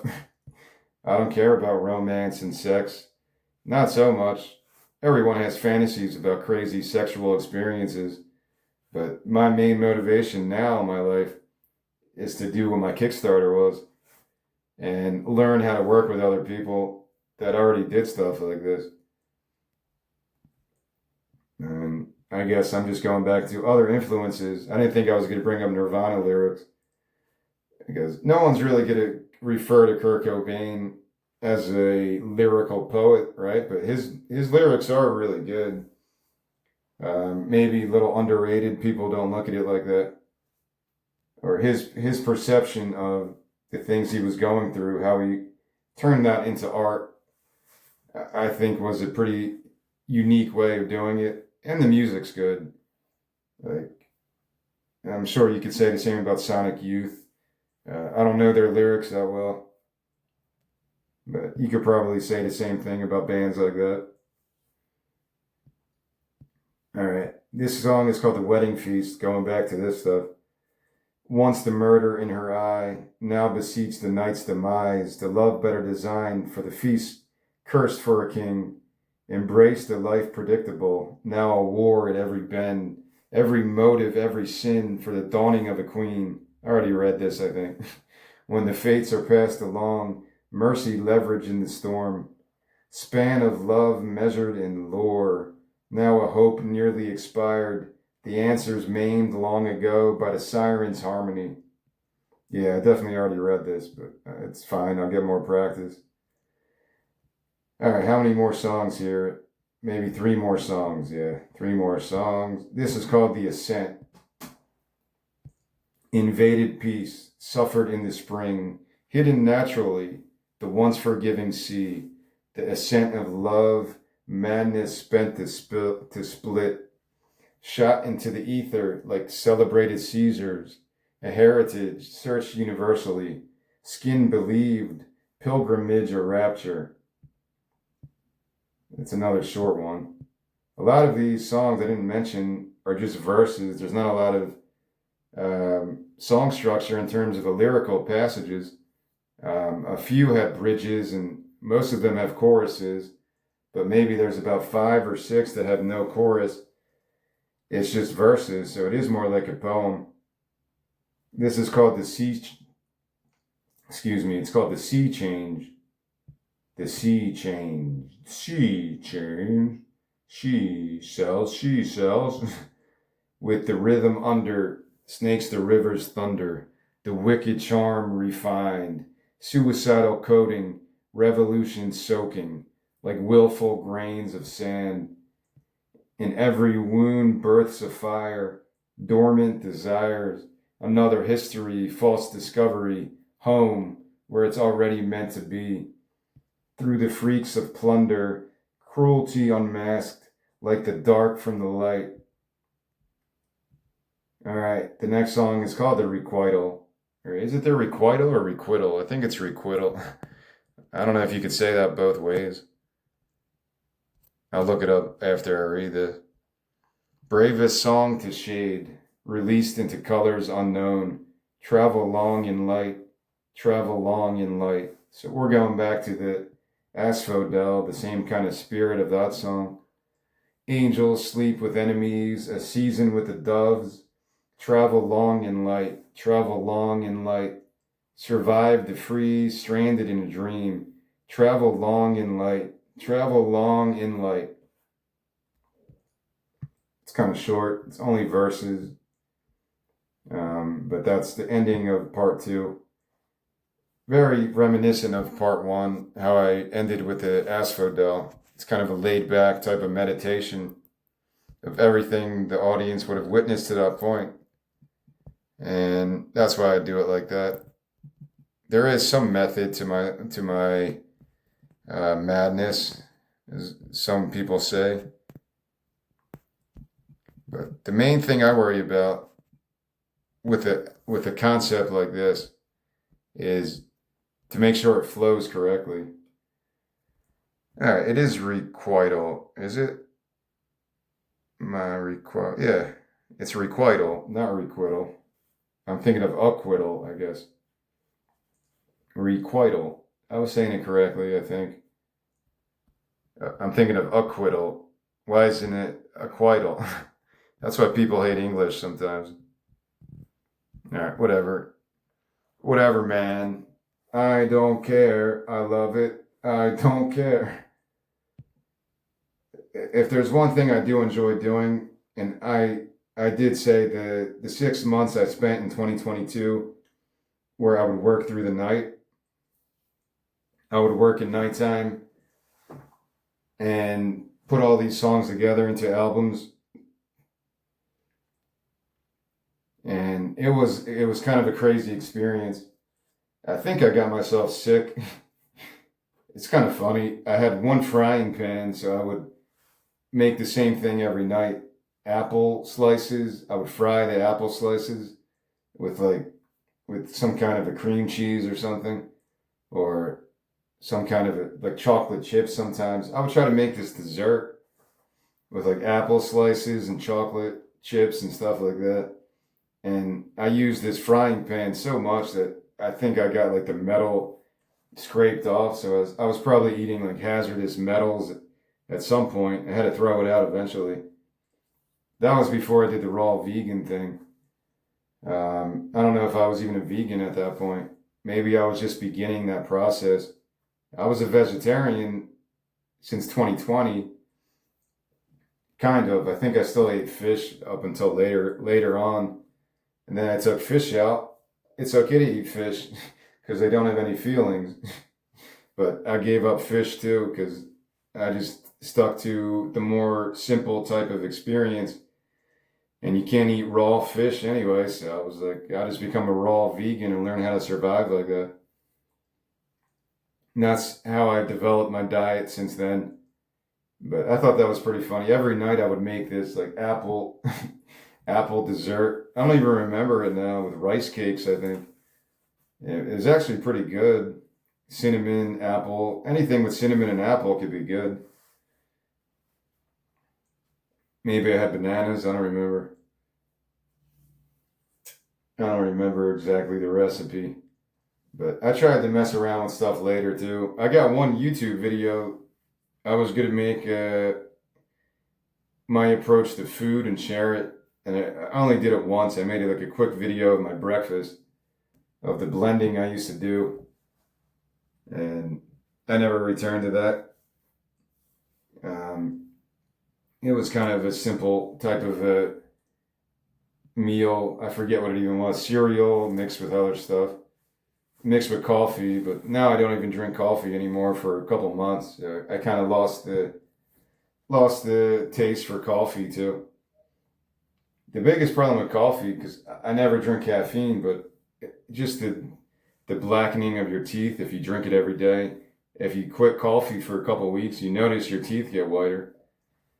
So I enjoy the taste of it. I just have to do it in different ways. Sometimes I'll just put the coffee grinds into oatmeal and stuff so I can smell or taste the coffee. What the hell was I talking about? The process in 2022.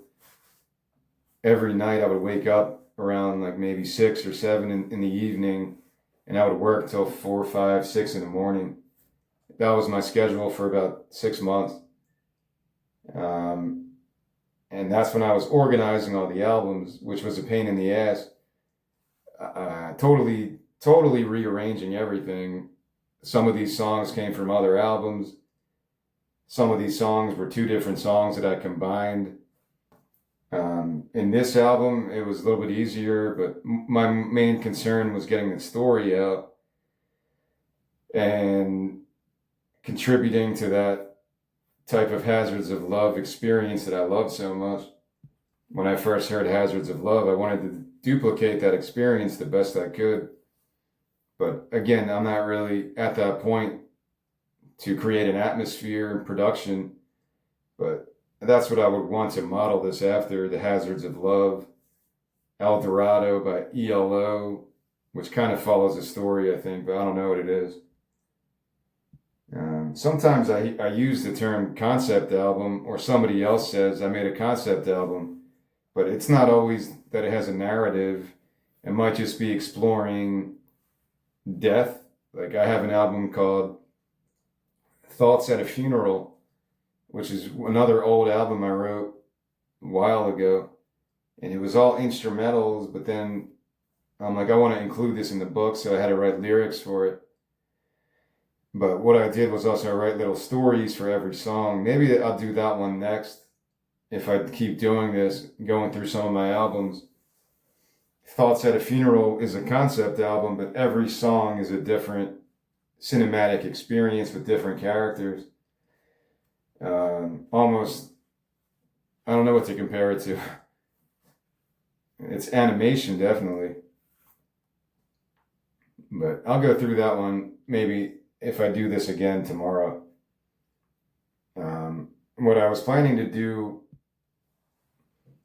and I noticed myself, I say more than I like.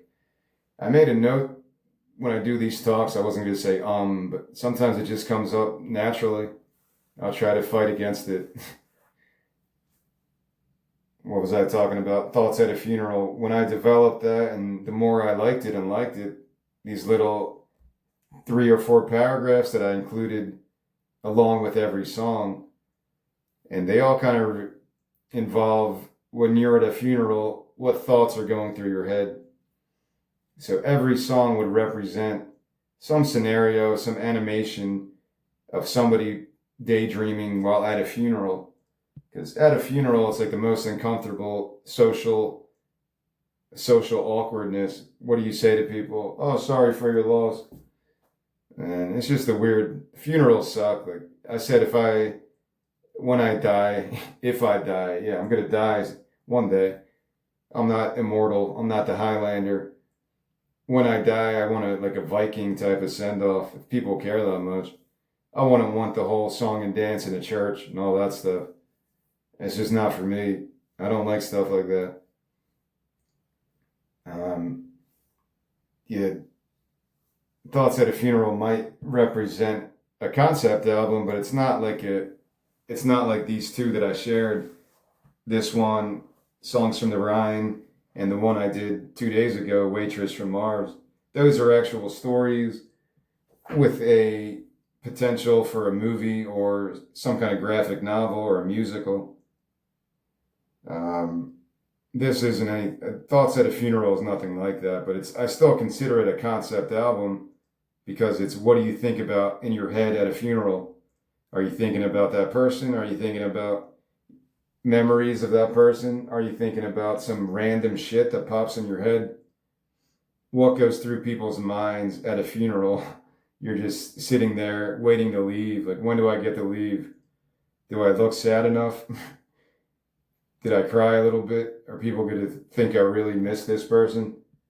Like, it's almost like a show. Like, any kind of social interaction has a bit of fakeness, but funerals and weddings are like very awkward sometimes.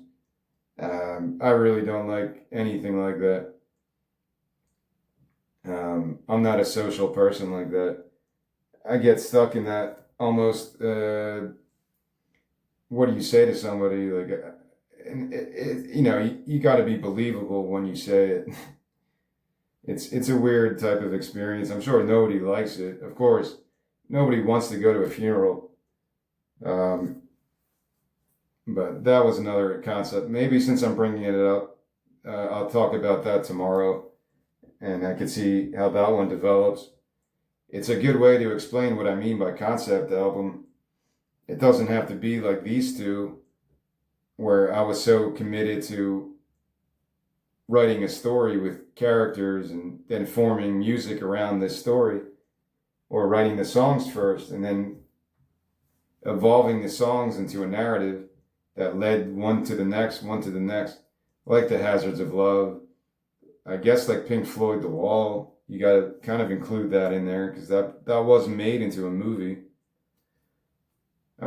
Movies or albums like that have cinematic appeal are the most interesting to me. Even like heavy metal, that animated movie, stuff like that is just very cool to me. I love that stuff. I watched it not too long ago, and it's still kind of held up. I like that type of animation a lot. Sturgill Simpson did it with Sound and Fury. Kimbra did it with one of her albums, Idols and Vices. And there's a lot of other ones that I'm not thinking of. And if you can add that element, it just adds to the artistic creativity level. And you might see things visually to really connect the listener to what you're trying to portray. Not so much about how they're going to interpret the song, but what you're trying to think of at that point. And yeah, it's complicated like that. It makes it more complicated when you want to make a concept album, because that's a very vague term. I've heard people all the time say, I'm running a concept album, not people I talk to, but on podcasts and stuff. And I'm like, what the hell's the concept? I don't know what the concept is. Am I stupid? And I go down rabbit holes like that. Sometimes art isn't going to be interpreted like you want people to interpret it. I don't know, like, do I want to mention the Rites of Spring? People always mention that one. And whenever it came out, it caused like people to freak out and stuff. I don't even know if that's true. There's some debate on that, I think. If people really had riots over that, the Rites of Spring, when Stravinsky first was premiering that. It's hard to know what the truth is when there aren't more intelligent people around you, and I have to rely on Google AI wherever it's getting its information from. Like I thought, War of the Worlds, the Orson Welles thing, caused riots, but supposedly that was just a myth. So I don't know. But this one, according to Google, from the BBC source, on May 29th, 1913, the premiere of Stravinsky's The Rite of Spring at the Theatre des Champs, I don't know how to say these words, man, in Paris. Élysées, I don't know how to say that word, sorry, is very famous for causing a legendary near riot. A near riot. So what does that mean? Though the extent of the violence has been exaggerated. Yeah. So that's a good story, yeah. Stravinsky freaked people out like Marilyn Manson with his Rites of Spring because it's about what? It was very sexual? I don't know. It's like a fertility ritual on stage. I don't know. And that's not that long ago. I was thinking this was like in the 1700s, but I was way off. Igor Stravinsky was 1913. So who knows? Maybe religious people didn't like it. The more conservative side. Like, I don't think the cops came like in the punk rock scene in the 80s. The cops would come and just beat the shit out of people. I don't think that was the case in something like this. 'Cause this is the upper crust of society going to a Stravinsky performance. But I guess people went crazy after the show. It was like, that is not art. This Stravinsky guy is a pervert, I tell you. A real pervert. He's talking about the rites of spring. How dare you talk about human sexuality? Supposedly it had some dark pagan themes, whatever that means. This is as far as I can go. Yeah, I don't know, man. Something about the dance movements. Instead of the more romantic fairy tales that Parisian audiences were expecting, the rites of spring depicted a brutal, primitive pagan ritual where a young girl is chosen to dance herself to death as a sacrifice. All right, that's kind of cool. Is that a metaphor for sex? Like she's fucking herself to death? Is that what it means? I don't know. Usually when they say dancing, in quotes, it means like some sexual thing. The uproar became so deafening, blah, blah, blah. Yeah, whatever. I don't know. If it's something to do with the dancing, I guess.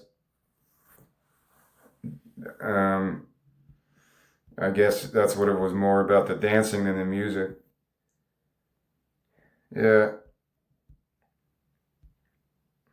Yeah, I'm reading on Reddit right now. I'm getting all this information from Google, so this isn't me being educated.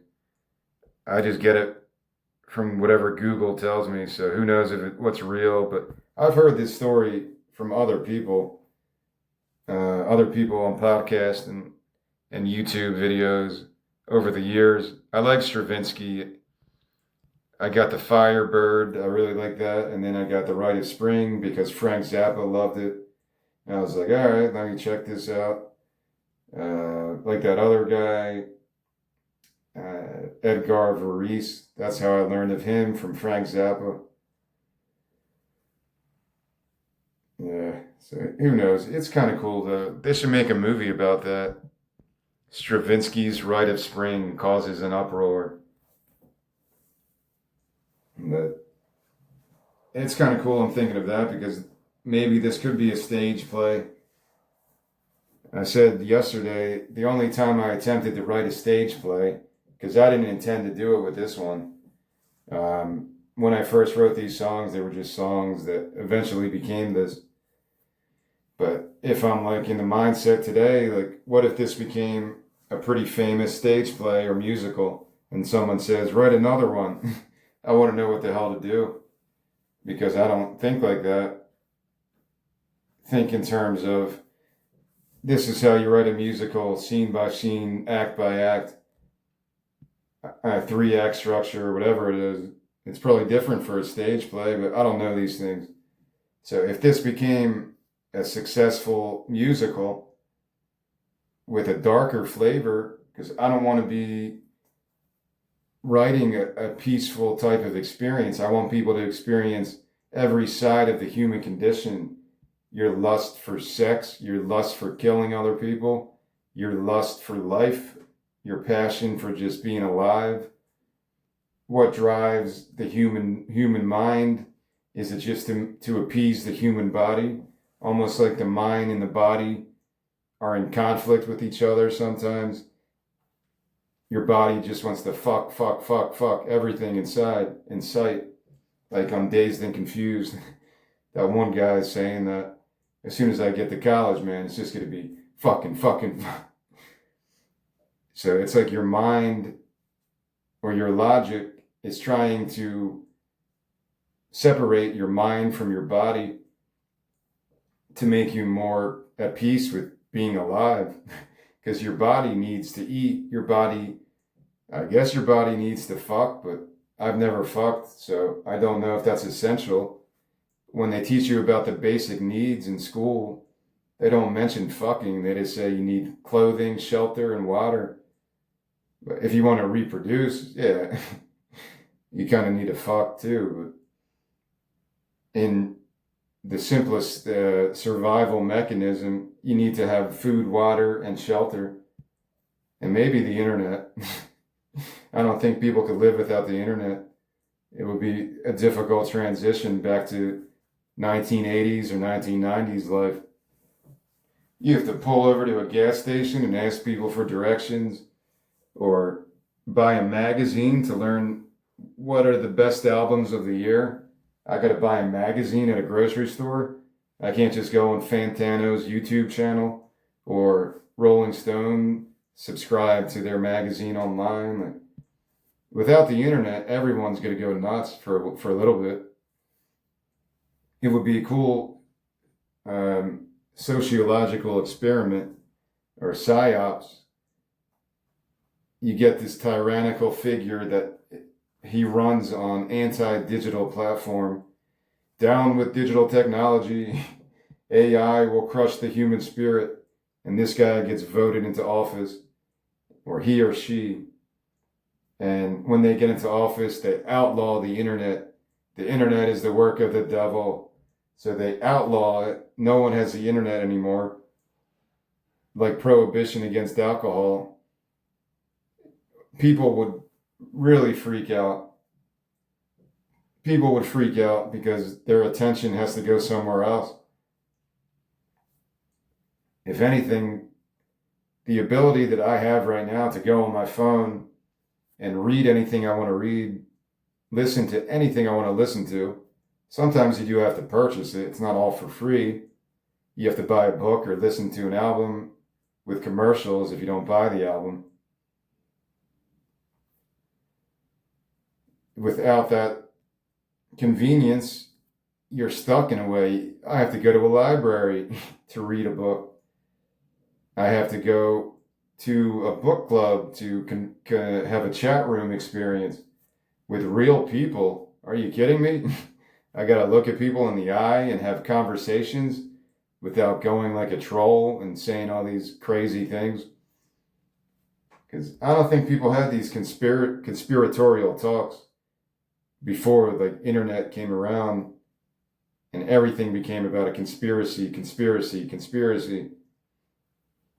You know what I mean? Not everything, but if you're a person like myself who used to be obsessed with that stuff, I would always go to different forums to see, well, what's the conspiracy angle on this one? And I guess that's normal. I guess before the internet that did exist, there were plenty of examples, I guess, before the internet. But now you could do it from the comfort of your home. You don't need to be a crazy, raving lunatic on a street corner saying the world is nigh, the end is nigh, the world's going to end tomorrow. There was I forget the guy's name. There was a preacher who thought the world was going to end in 2012. I guess he believed in the whole Mayan calendar thing. And maybe there is some truth to that in terms of the different ages of astronomy. Maybe that's what people meant in their calendars. It's not the ending of the world. It's a transition through the ages, the age of Aquarius. This is the dawning of the age. And people, interpret it saying, oh, we're all going to die. It's the end of the world.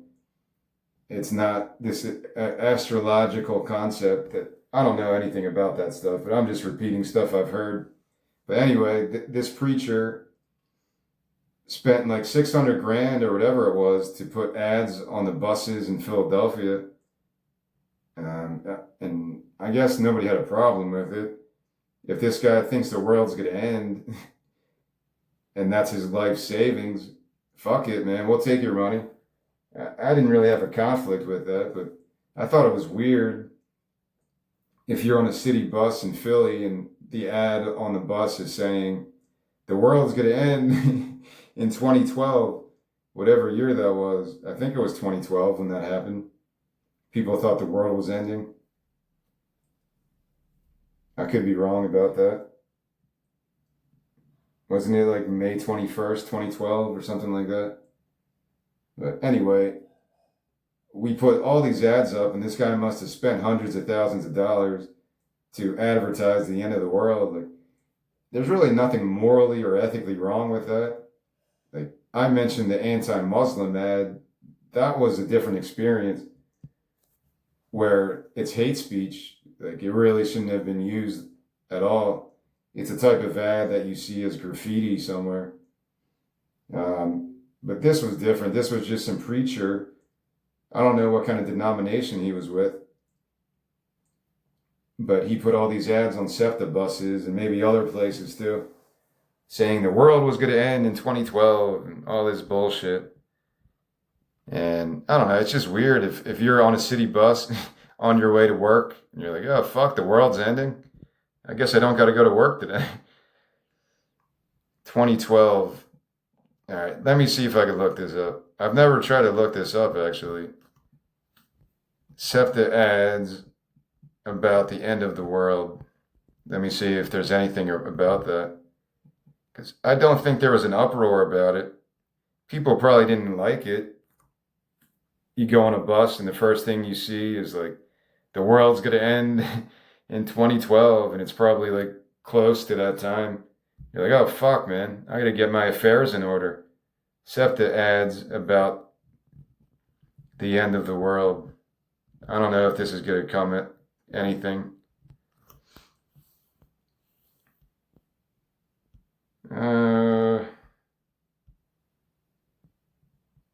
Nah, I don't think there was any news story about it.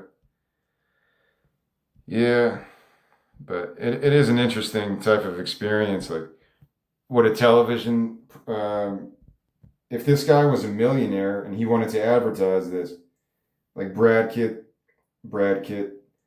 Pitt's character in 12 Monkeys, he was a rich son of a billionaire socialite or something. His character, if he used his trust fund money, what if Elon Musk goes crazier than he is? Not that he's crazy. He's actually kind of interesting on some of the Joe Rogan stuff. But if Elon Musk loses his mind and he thinks the world's going to end, so he spends $1 billion, all of his money, to advertise the end of the world during the Super Bowl and during all these other things, would these companies like accept that? Like, would it be responsible advertising? If 1 billion people are like, oh shit, now the world's going to end, even if 1% of the people freak out, that's still a lot of people. So it's an interesting dilemma. I don't know why I'm talking about this. What was I talking about? Manipulations or conspiracies? So I guess that fits that bubble. And yeah, how easy it is to fall into a conspiracy rabbit hole because of the internet, because of avenues that are allowable on YouTube. And I'm all for that, man. I don't want to censor. I don't want to say anything. It's a question that people are still debating. How do you patrol the internet in terms of censorship and copyright? I don't think it's a finalized conclusion of how to proceed with that. Every country probably does it differently. When it comes to censorship, I'll just say, mostly all the time, I want to be open as possible. Because if a crazy person wants to speak, let the crazy person speak. If you mute people, it's probably worse. But, this is a case-by-case thing, depending on the individual. Would the person go crazier if they're muted and they don't feel like they have an outlet and they feel like they're being discriminated against? They feel like they're being inhibited by other means out of their control?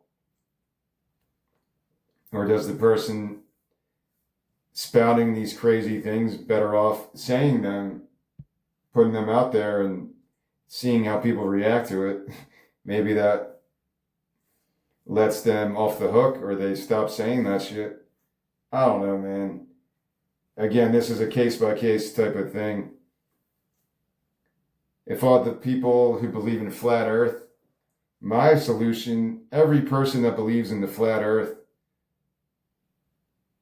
as soon as there's commercial space flights that you could go outside the solar or outside the Earth's atmosphere, or just you probably don't have to go outside the atmosphere.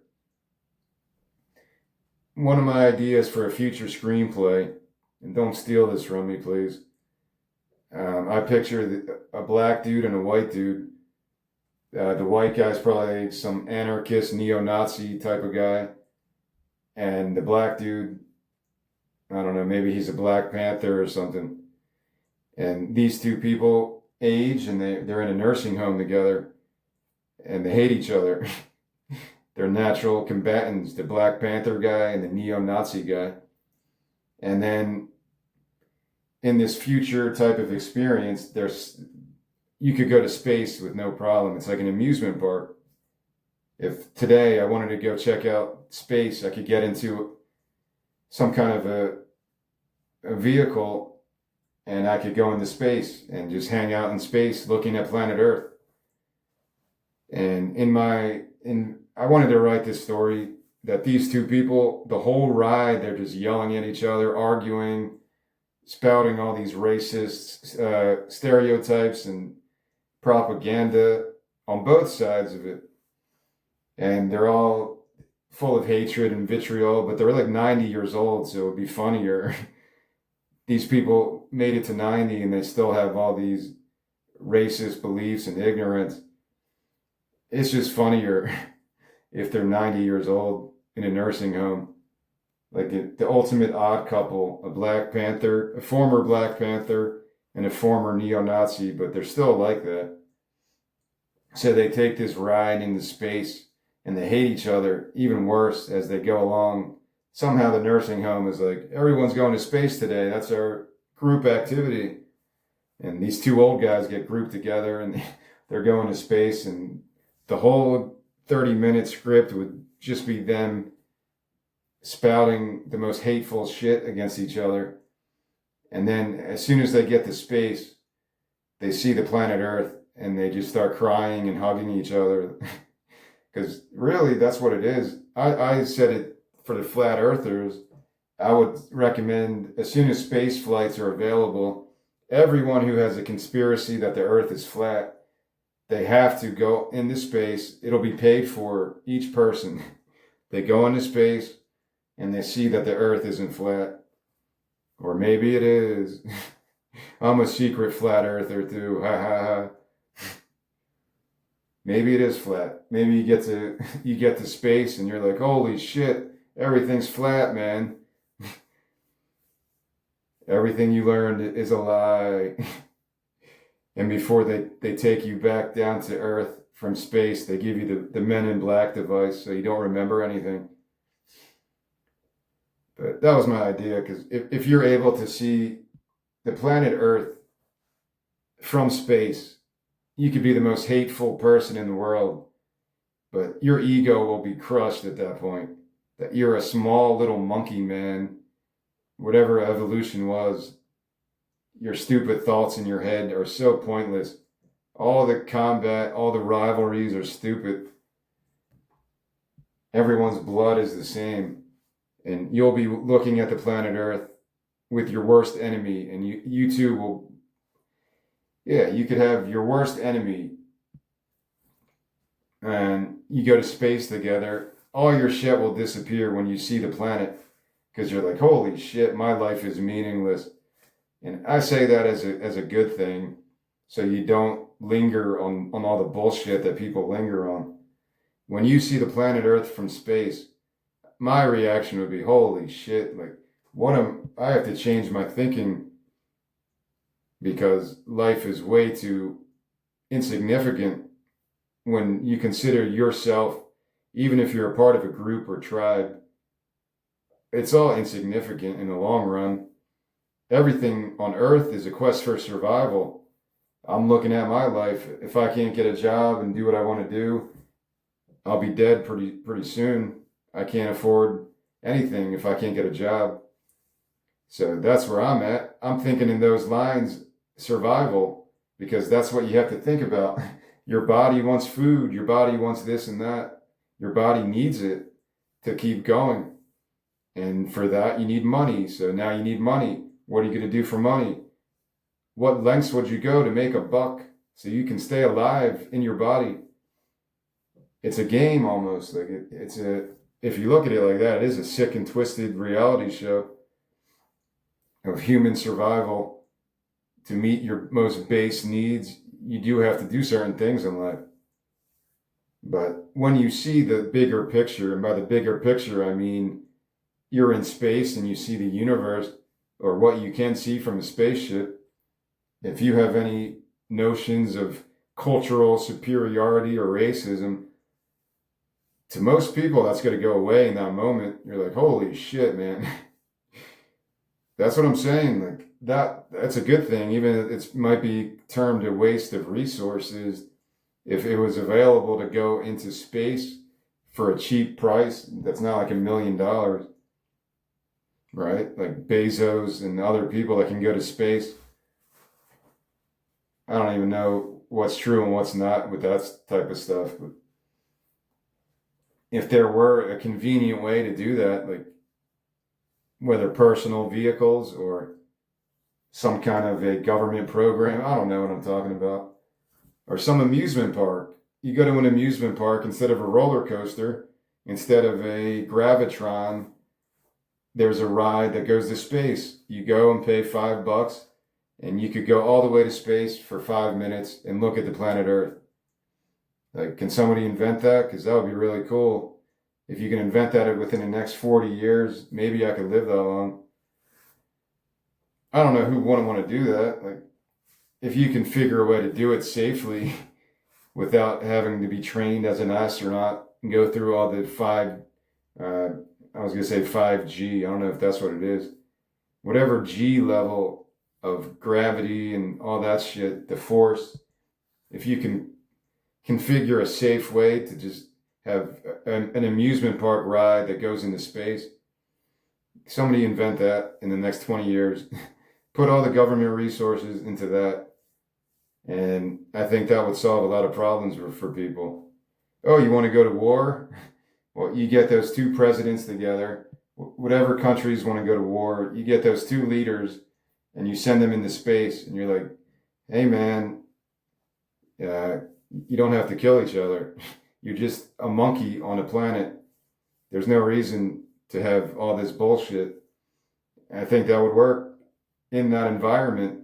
It might not work in a boardroom where all you're thinking about is, we need these resources. What about this? What about this? What about that shit these people did 100 years ago to us?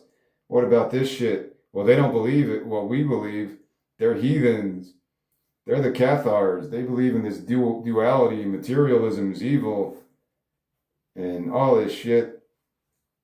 When you're in fucking space for the first time, at least, or I don't know if it ever gets old, but the first time you're actually in outer space and you see the planet Earth as a ball, you're like, holy shit, I live on this thing, floating in the middle of nothing.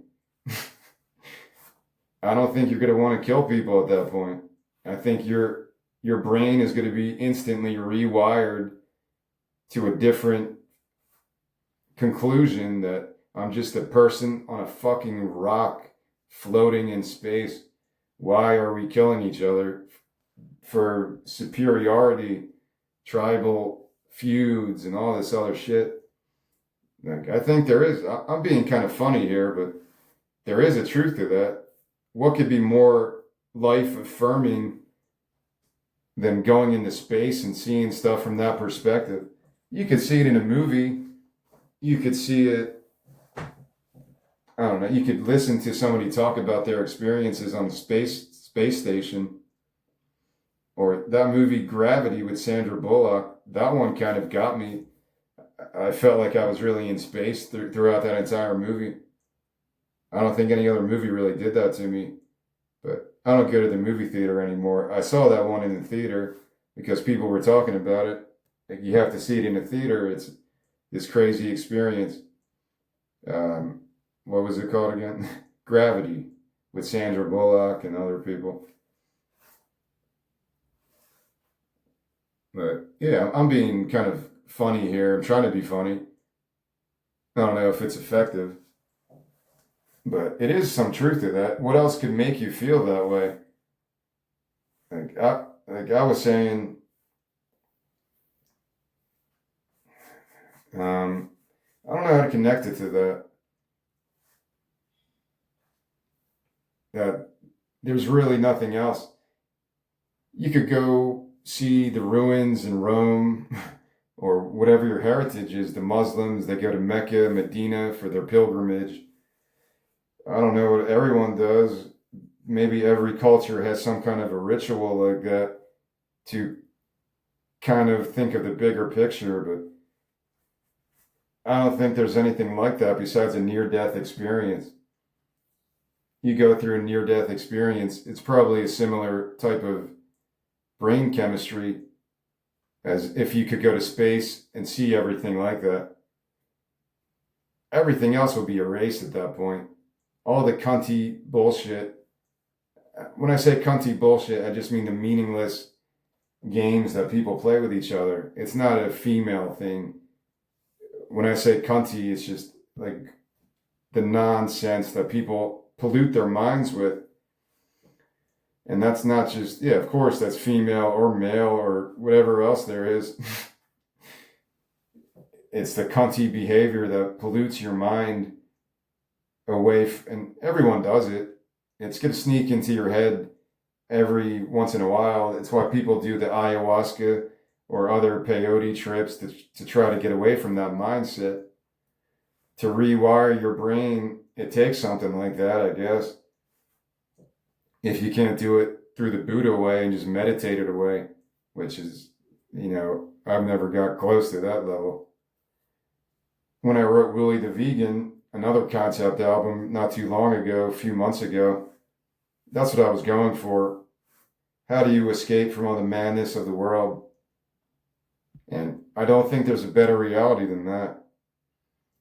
Maybe that's what the sensory deprivation does, that Joe Rogan always talks about and encourages people to try.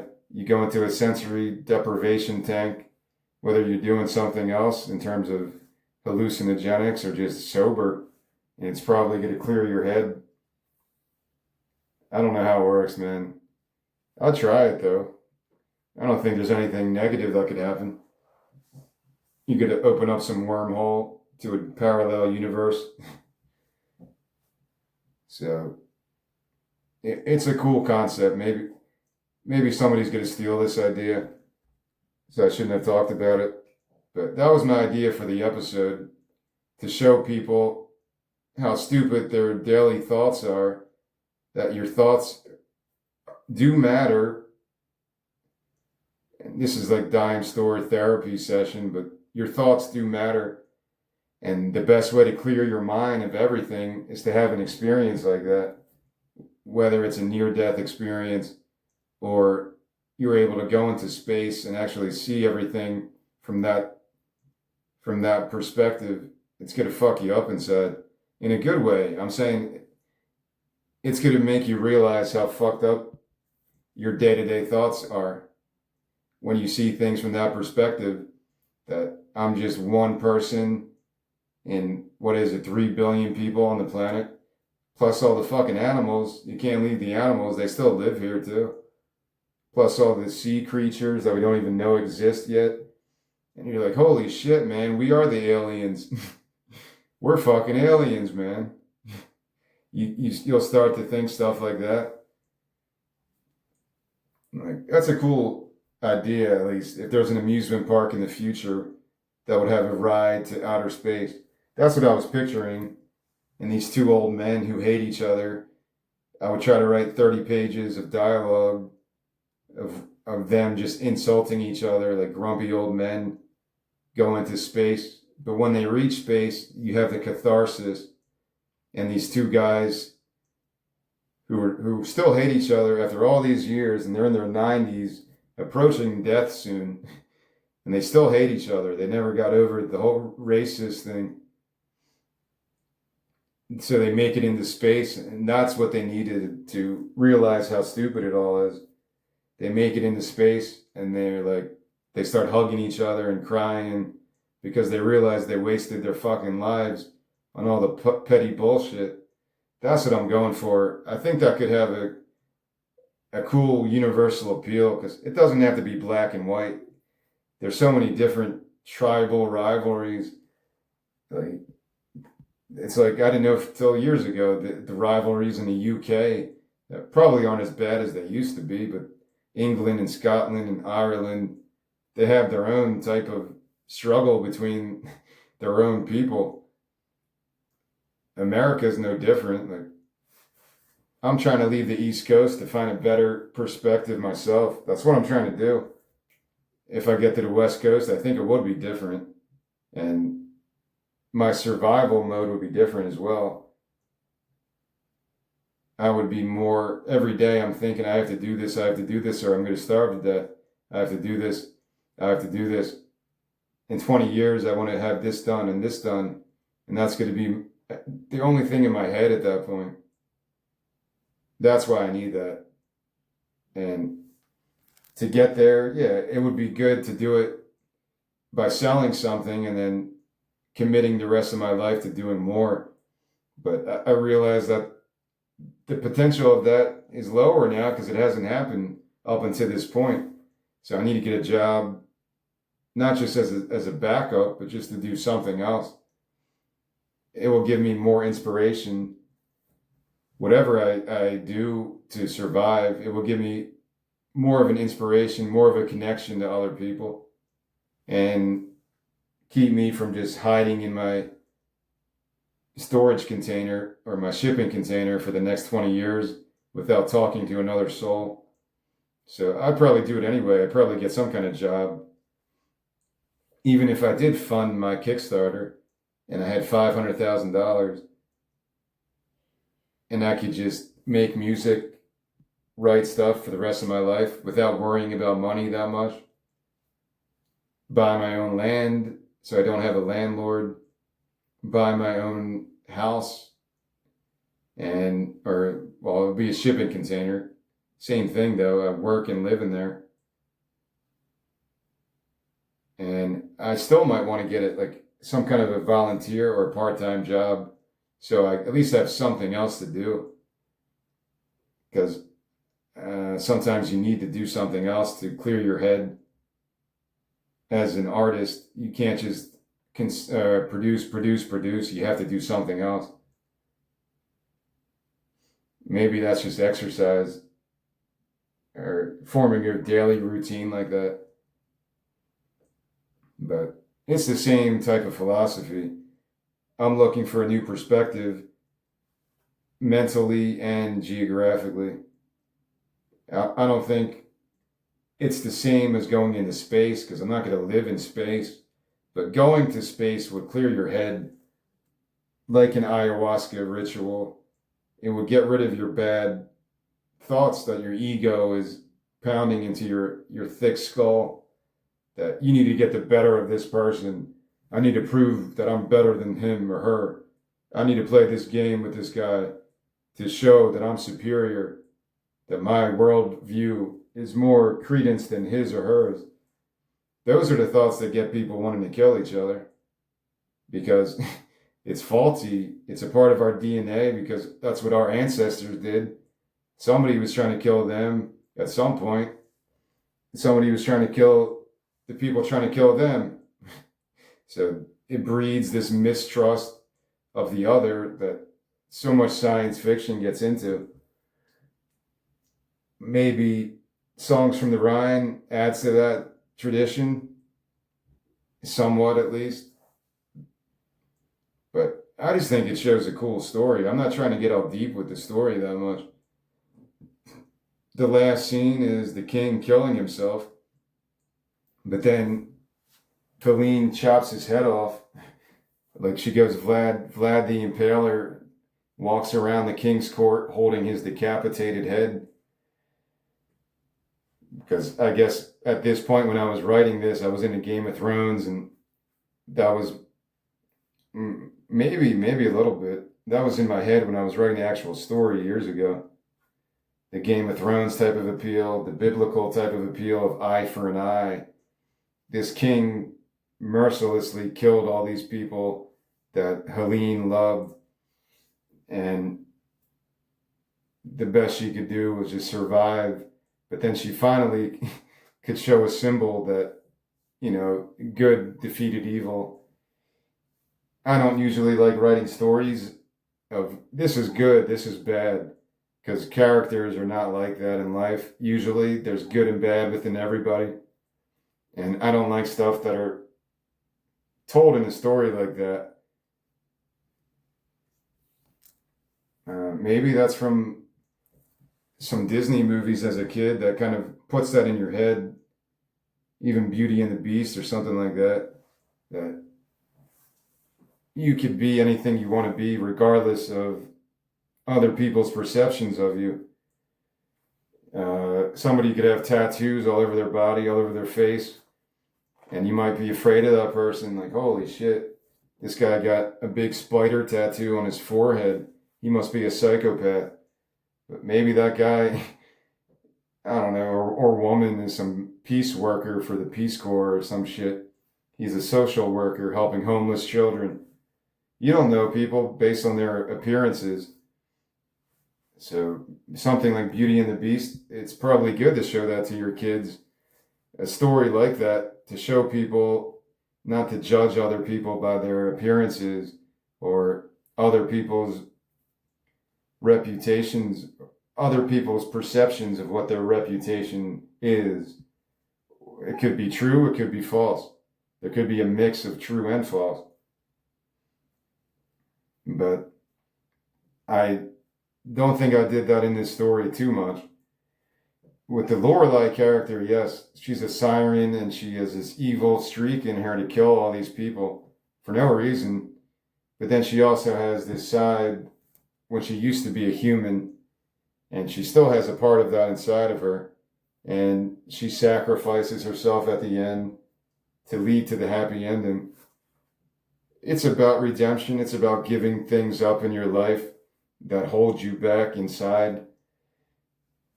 I can get over my own shit. My problem has always been other people's bullshit. I can get over my own bullshit because it's not leading me anywhere. I can convince my brain of that. Like, these thoughts you're having are pointless. It's not leading you anywhere. My only path in life right now is what's going to get me to create this stuff in the most efficient way possible. That's the only thing I care about. My other bullshit thoughts are there, but I can defeat them because I know they're pointless. My problem is other people's bullshit. That's been my problem for a while. You can't defeat other people's bullshit. It's going to invade your life in one way or the other, and it's really, you're helpless in that type of environment. When other people can play games with your life and do stuff like that, there's not much you can do to protect yourself. What do you have to do? Carry a phone on you to take video of every minute, every second of your life to show what you're going through? Some people do that. Some people do that. Like, they do kind of live on camera as a kind of a defense mechanism. But I don't want to live like that. I'm not going to live my life afraid to say something wrong, because I'm going to say plenty of shit wrong. Why are you going to be afraid of it? If you say something wrong, then somebody can explain why you're wrong. That's kind of how I see it. So I'm not going to live my life being afraid to say something that might offend somebody. That's just how my head works, because people could say anything to me and I don't give a shit. That's not the bullshit I'm talking about. It's the bullshit of me being portrayed in a fashion that doesn't fit who I am or who I want to be. And other people, bullshit is more reliable than my own actions and words. That's what I can't. That's what's affecting me more than anything. Other people blocking what I want to do with my life. And I don't have a solid plan, but it's a plan enough. It's better than having no plan where I just wither away into nothingness. At least I do have a vision for what I want to do in the next 20 years. And most likely it's going to be completely different than what I think it's going to be. I can kind of paint a picture of what I want it to be, but once you're actually doing it and producing the art into music, or if this became a movie, it's going to be a completely different experience than what I think it is, because I don't have any previous experience with that type of thing. I could watch YouTube videos about how to produce a song on a computer in your own home studio, get the right equipment, or I could even try to make an animation if I wanted to try to do that. But um, I'm never going to meet the mark of Pixar or DreamWorks or more established studios like that, where they'll take a year to make one cartoon movie, one animated film, because it's so detailed and so, everything about it can transport you to a different universe. Or video games. I don't mention video games, but that's a part of my influence as well. Waitress from Mars was kind of inspired by Grand Theft Auto Vice City, because that was one of the only Grand Theft Autos that I played back in the day. But video games have there's just as many captivating stories and characters and Final Fantasy shit and Fallout, and they made an actual TV series from that, because these are cinematic experiences. The war, Call of Duty ones, and other ones like that. They are cinematic experiences, even more than movies, because you're the one controlling it. I haven't done video games in a long, long time, like in terms of having a system or anything. I don't miss it, but I realize why people get addicted to it. It's different than a movie. You can't watch a movie over and over again, over and over again. With a video game, you can get 60 to 80 hours of a new experience and some weird adventure that you're controlling. You escape from your mundane existence, if that happens to be your story, or you just like it because it's an escape from your kids and your stress level, whatever it is.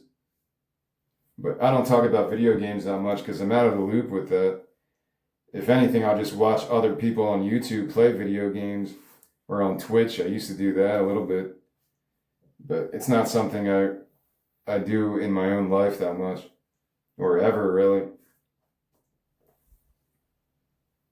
But I'm sure it's similar. To produce a video game, you got to have a team of writers, you got to have the right music. It's an intensive type of experience. When the new Grand Theft Auto comes out, I'll be waiting until somebody uploads it to YouTube of the walkthrough so I can watch somebody else play it.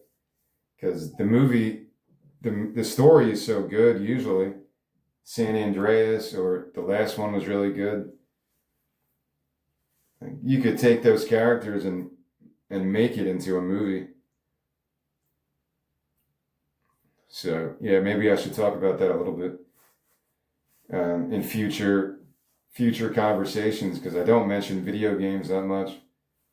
As a kid, it was usually just Nintendo or Genesis in the beginning, and then once I played Final Fantasy on the first PlayStation, I think that's as far as I went. Maybe I got PlayStation 2, I'm not sure. I might have gotten that later. But yeah, Final Fantasy, you go through a game like that, and it's like you're escaping your body and living inside the game. And movies have a harder time doing that, to keep someone's attention. Speaking of the Coen brothers earlier, people said that about No Country for Old Men, that when they saw it in the theater, it was just like people were just in a trance watching that movie because it was so powerful. But I don't go to the movies. It's been over a decade since I went to a movie theater, so I don't know what that experience is like anymore. I think the last one I saw was the Gravity, like I said, or It Follows, that horror movie from a while back. So yeah, it's not something I really know anymore, what that world is like. Maybe it was Avatar. I did see Avatar in 3D, but I forget when that was. Or I saw Lucy in the theater when that came out. 'Cause sometimes science fiction movies, I want to go experience it in the theater to see. Um, it's more of an escape when you see it on a big screen than when I view it on my phone or something or a tablet. But what is Songs from the Rhine? Could it be a movie? Could it be a musical? Yeah, it could be any of those things. It's got a love story. It's got pirates. It's got a siren who kills people. It's got an evil king that could be from Game of Thrones, has orgies and kills people ruthlessly. It's got some hidden Greek mythology and stuff like that. Like the dude killed his mother. That's probably why he's all fucked up. There's a bit of that Oedipus thing, the Greek. That's a Greek thing, right? Oedipus. I don't even know, but that's the one thing people like myself who don't know Greek mythology will always say the Oedipus story, a Greek hero. His story is another example of hubris and a grim struggle against inescapable fate. So maybe there's a bit of that because we did learn about this story in school during maybe Hamlet or one of those Shakespeare plays because he was drawing from this. So it's something that's probably still in my subconscious somewhere. Yeah, that's like that Jim Morrison song. I forget what it's called. But where could this story go from here? It's totally up in the air. Waitress from Mars is more complete. Waitress from Mars, the story is there to make it into a screenplay, to make it into a movie. I'm more confident in that one to be a summer blockbuster or some kind of a big marketing thing. Like it might be the most commercially accessible thing I've ever developed because it could be a superhero and that shit sells, man. You want to get the kids to watch a movie, it's going to be a superhero or some action adventure. When I was a kid, I'm not looking to see a political drama or watch The Godfather. I'm not trying to watch a romantic movie. Whether a boy or a girl, as a kid, you want to see adventure movie. You want to see interesting characters, imaginative land and stuff like that, imaginative worlds. And that's what Waitress from Mars could be. So I'm more confident in that one if I was pitching these concepts to a production company. Songs from the Rhine could be a number of different things as well. An animation, a musical, a little bit of both, or a live action stage play. It depends on whose vision you want to proceed with, because I can't do much more than just write the story and try to get these songs out the best I can. I can't do much more than that. I start like a community theater and try to put this on, or my other idea for the gay dinosaur agenda, which would work more as a musical because you don't need these fancy scene developments. How do you show the underwater scenes in this world if it was a stage play? You just have to have really fancy stage designs, make it look like you're underwater. I don't know how to picture it like that. I can see it in my head as an animation because I've seen so many different animations throughout my life, but I've never experienced stage plays or musicals, just a handful in high school, I guess. But I don't stay up to date with that stuff. So that's out of my realm of understanding. I can picture when I write these stories and when I read it today, I can picture the scenes, or I read it yesterday. I can picture the scenes as an animation, and maybe that's telling me to go that direction, but again, it's not up to me. Whoever wants this story, whatever their vision is, hopefully it connects to me a little bit. But that's what I kind of foresee this one as. Whoever wants this story, once I can do whatever I can with it, more than I've done, if I can record these songs as a demo at least, and kind of portray the story in pictures somehow, if I can improve my drawing or get more involved with animation and show a little bit of what this can be through a visual element, because that's necessary. I can't do it at this point, but maybe in the future. But the more I keep saying that, I want it to get done now. I would rather sell this idea to a group of people who can actually do it than do anything else on my own. If people like this story and they like the characters, they like the message, they like Game of Thrones and Merlin, old folklore from any culture, doesn't have to be because it's the Rhine, but that's the one that caught my imagination in this time period. Legends of the Rhine, for some reason, became attached to my brain when I was writing all these songs. Because of Hazards of Love, though, all the thanks goes to that. This Decemberist, the Hazards of Love. This would never have happened if I didn't find that album at that point in my life. I wrote maybe like an 18-minute song, and I still have it, but it's terrible. I wrote an 18-minute song called Songs from the Rhine, where I was trying to make this long, epic song like the Decemberists did with the Tane or the Island. And they do have some of those songs in their catalog. So I tried to do that in my youth. I don't think I'm going to share that, though, because it's kind of embarrassing. And I don't think anyone's going to want to listen to it. I don't even think I want to listen to it. But that was the first way I tried to do this back then in my 20s. Of course, it didn't go anywhere. And I still have the recording. It was an 18-minute continuous song with different time signatures, and I was trying to get proggy and all this shit. But it didn't hold up to my vision as much as I thought it would. The way I see it now, I'm happy with.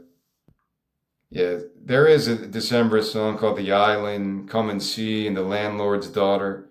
It's like a 12-minute song, but it's really good. There's an island hidden in the sound, leaping currents lay your boat to ground. Affix your barb and bayonet, the curlews carve their arabesque, and sorrows fill the silence all around. Yeah, just go listen to it. That's what I'm talking about when I tried to write Decemberist type of lyrics. I don't know what any of these words mean. Affix your barb and bayonet. Well, bayonet, yeah, I know what that is. The curlews carve their arabesque. No idea. And sorrow fills the silence all around. There's a harbor lost within the reeds, a jetty caught in overhanging trees. Among the bones of cormorants, is that a plant or a tree? I don't know. No boot mark here, nor fingerprints. The rivers roll down to a soundless sea. Come and see, come and see. The tides will come and go with this bare waking eye who rose like the wind, though we know for sure amidst the fading light we'll not go home again. Come and see. In the lowlands, nestled in the heat, a briar cradle rocks its babe to sleep. Its contents watched by sycorax, no idea. And Patagon and parallax, no idea. A foretold rumbling sounds below the deep. Come and see, come and see. I would have to go through, and as I'm listening to these songs, I would have to look up these words. But when I listen to a song like this, I don't care that much. The music's so good that I don't care if I don't know what the words mean. when I listen to a December song like The Island, Come and See, The Landlord's Daughter, You'll Not Feel the Drowning. That's the name of the song, but it's kind of like three songs in one. I would recommend that one. Maybe I'll share this song. As I was rambled down by the water. Yeah, the melodies are so good because I still remember them. I spied in Sable, the landlord's daughter, produced my pistol, then my saber, to make no whistle or thou will be murdered. Do, do, do. It's very proggy, in a good way. I guess some people think it's corny to go this route, or that song where they're singing about a whale, the Mariner's Revenge. Sometimes they end their concerts with that song. But go to sleep, little ugly. Go to sleep, little fool. 40 winking in the belfry. You'll not feel the drowning. The melodies are so good that I don't feel like I'm an idiot for not knowing the words, you know? I don't know what these words mean. Patagon and parallax? What the fuck does that mean? I don't know. What the hell is Sycorax? Sycorax. Yeah, no idea, man. Alright, it's a mythological creature that looks like death. Sycorax. Sycorax. Is not a figure from ancient Greek or Rome mythology, but rather an unseen character in William Shakespeare's The Tempest. All right. She serves as a powerful symbol of black magic, witchcraft, and colonial displacement. All right, that's cool. It's like going back to folklore again. Where did Shakespeare get this from? He probably got this from some other Greek myth and just created something himself. According to The Tempest, Sycorax worshipped the malevolent god Setebos, or whatever. I don't know what this stuff means, dude. Sycorax died on an island years before Prospero's arrival. I've never read The Tempest, so I don't know any of this shit. But maybe that's why the Decemberists use that. I guess they're into this stuff. Colin Malloy got me into the Pogues, Rum Sodomy. That's where I learned of that album. And yeah, I said he's into that old English type of appeal. I don't know what his heritage is. Colin Malloy, what kind of a name is that? Is that Scottish? Or English? I don't know. Maybe he comes from a family of troubadours. Colin Malloy, heritage.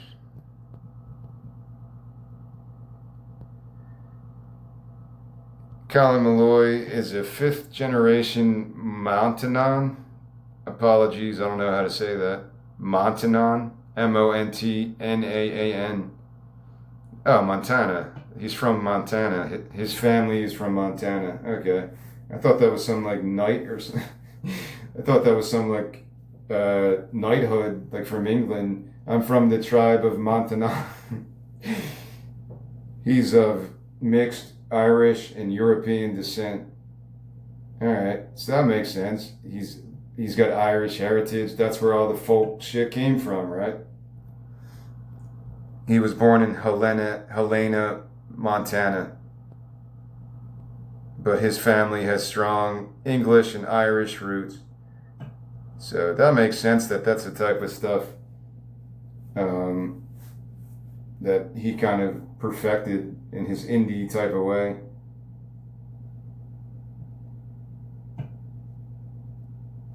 So that's kind of interesting.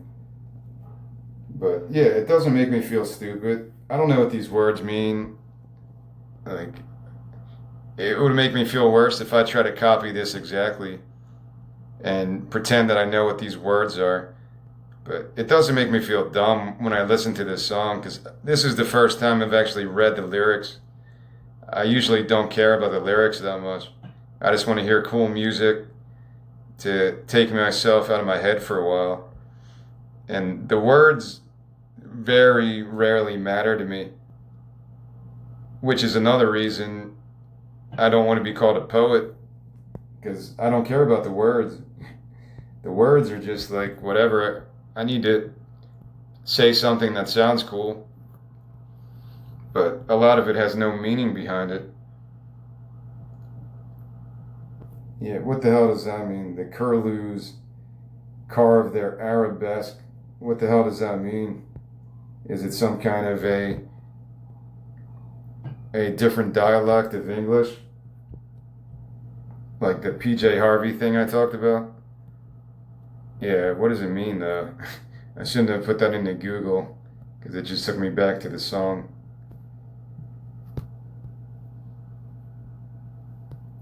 Yeah, I don't know. The line, the curlew's car of their arabesque, is a highly visual, poetic image setting the stage for a bleak Gothic tale inspired by Shakespeare's The Tempest and English murder ballads. Curlews are shorebirds known for their haunting cries. All right. Arabesque is an artistic motif characterized by intricate, winding, looping, geometric, or flowing lines. The phrase describes these birds flying in complex, beautiful loops and spirals in the sky. Lyrically, it establishes a mood of serene, wild nature, contrasting with the human tragedy, violence, and sorrow taking place below. All right, whatever. That still doesn't explain it in my brain, but like the Sycorax and the Patagon, what the hell are these things, man? What are you talking about, Colin Malloy? Why do you have to sound so old English snobby, man? I have to look up these words when I'm listening to music and learn a new word. I'm not listening to music to be educated, man. But yeah, it's cool. Sometimes I try to get like that, but then I realize I'm not that intelligent to do shit like that. That's why I don't care about my lyrics that much. I really don't. I'm being honest as possible. I don't think they're terrible though. It's not like I did it haphazardly and just conjured random phrases. It started like that, but then I did put a lot of time into editing everything down. Eventually, it grew into whatever I came to now. It grew into that, but it took a while.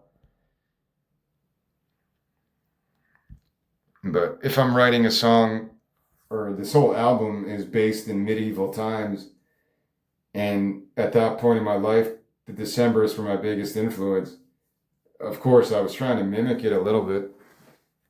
So much so that recently I did write an album where I tried to be Colin Malloy, and I was honest about it. The Fruit Bats, that album, Fruit Bats in a Tent, which I forget where that came from. It was some book I read. Maybe it was The Voyage of St. Brendan, I guess. Maybe it came from that.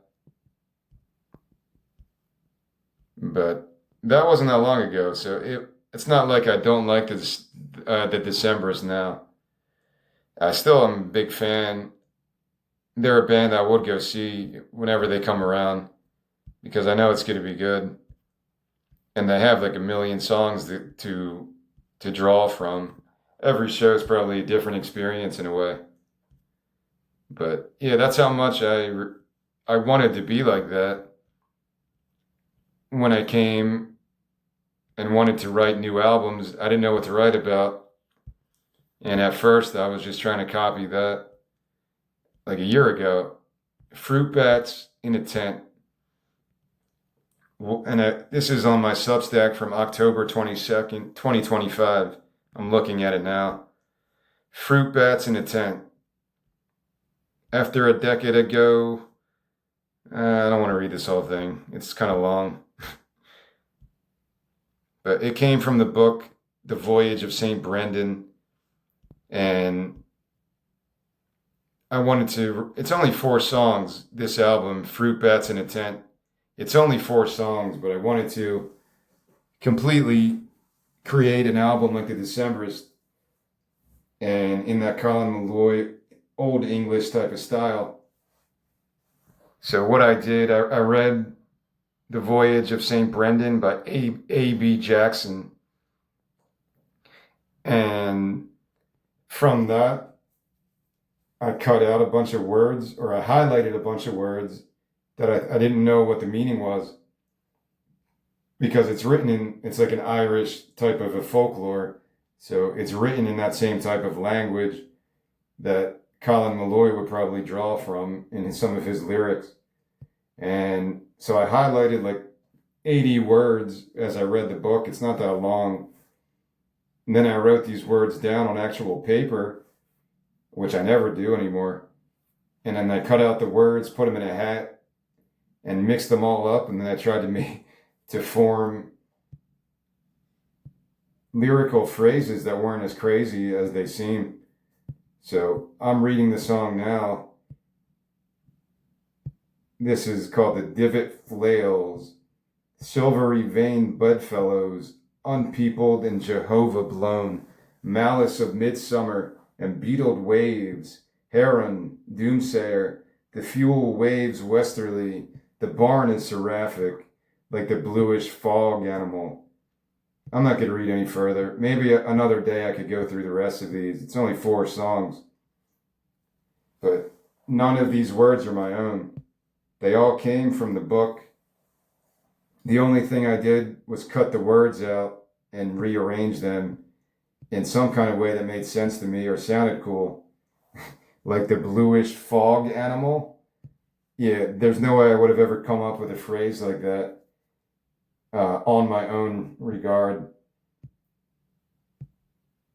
So, yeah, and I demonstrated what I did. I shared the experience of the pictures that I used, of how I came about these 4 songs. And I don't remember how the melodies go, but I do have the sound clips on here.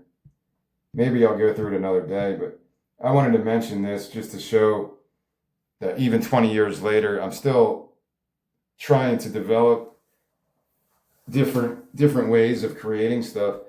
Back then, I didn't really have anything to draw on, but the subtitle to this post was, "What should a songwriter do when the words turn stale?" Because that was me at that point. I told myself I didn't want to write anything new, and for a long time I didn't, and then I got a job at Amazon, and in between that experience, I wrote a bunch of shit. I don't know what inspired me at that point. And then, I don't know, maybe I told myself I wasn't going to write anything new in terms of songs, but I still get some ideas from time to time, so it's hard to live by that. If something comes in your head, you have to kind of give a tribute to that inspiration. But at this point, I just want to fucking make this shit a reality. It's, what am I going to do? Just write stuff for the rest of my life and never produce it, never turn it into actual music? That's not a part of my plan. And I know it's hard to make a plan like that, but at this point in my life, it's the only thing I'm going to do in my life. It's a very clear pathway, but getting there to start is difficult. But this is all I want to do in terms of producing anything in life. I don't want to have that normal suburban life. It doesn't do anything for me. I don't think I want to travel the world either, because I'm not a very social person. But my life from this point forward is going to be making music and trying to turn all this shit into actual music. There's nothing else. And the quicker I start, the better odds I have of doing everything in the next 20 years.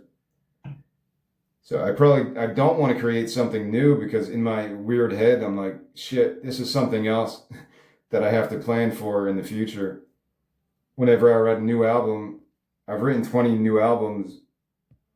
Some of them are shorter than others, but over the last year, I've written like 20 albums based on all kinds of weird shit. And in the back of my head, I'm like, I don't even want to write this shit.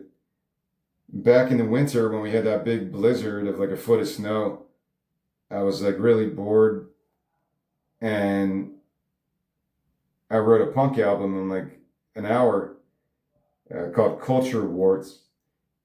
Maybe 8 songs, juvenile punk lyrics. And I'm like, fuck, man, I don't even want to do this. I'm not saying the songs are like going to change the world, but at any time I just sit down and write a song, when I was doing stuff like that, it was like something else was controlling me to do it. And I was like fighting against it. Like, fuck, I want to actually make this shit.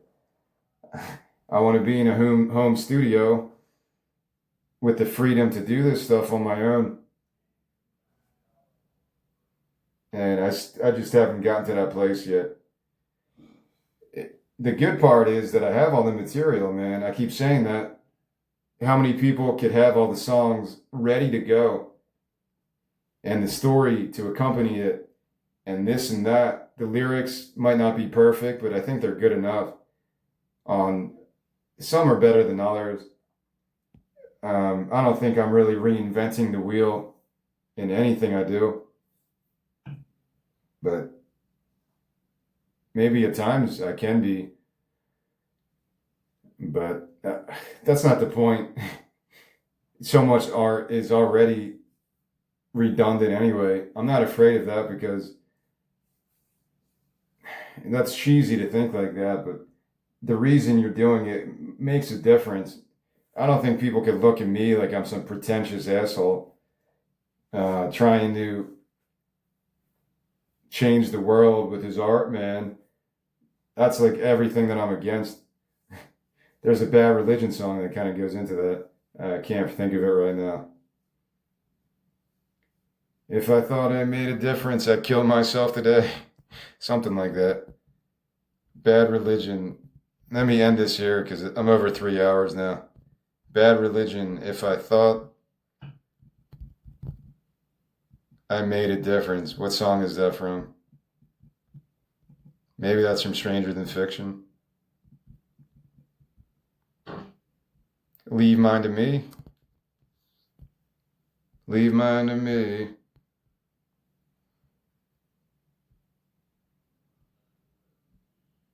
I don't know if it's from this song. Yeah, it is. Things cannot change too fast. It took us this much time to reach our current platform and walk this fragile line. If I thought I'd make a difference, I'd kill myself today.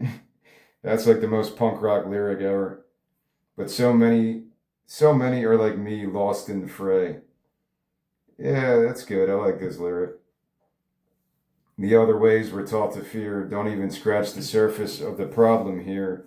I'm not blind and I'm not scared. So many crucial factors exist out there, and we're one, and we're but one, and they're about two. And how we come to terms will help us pull through. Yeah, it's a good song. Leave mine to me. This is the song that led me to getting it. Well, not yet. I want to get a tattoo on my arms that say create your own reality. So one arm would say create your, the other arm would say own reality. From this song, you create your own reality and leave mine to me. I just really like that flavor. I said it before, it's a less militaristic don't tread on me. When I hear don't tread on me, I picture some dude with a shotgun with a big sign in his yard. You kid, get out my property. And that's what I kind of picture, but it can mean a lot of different things. Don't tread on me is like give me liberty or give me death. Live free or die, the New Hampshire thing. You create your own reality is along those same lines, but it's the most vague way to put it. Leave mine to me. So all these different external sources trying to affect my head through modes of manipulation and power of suggestion And most of them are kind of stale at this point. But the people who keep trying to manipulate my own worldview, whether it's through the digital side or in real life, that's the ultimate just, fuck you. You create your own reality. Leave mine to me. Leave my affairs to myself. My reality is still full of bullshit because I'm a flawed person. I'm full of plenty of fucked up thoughts, fucked up ideas, and full of contradictions and hypocrisy. And I'm aware of that. But what I don't need is other people's bullshit in my life.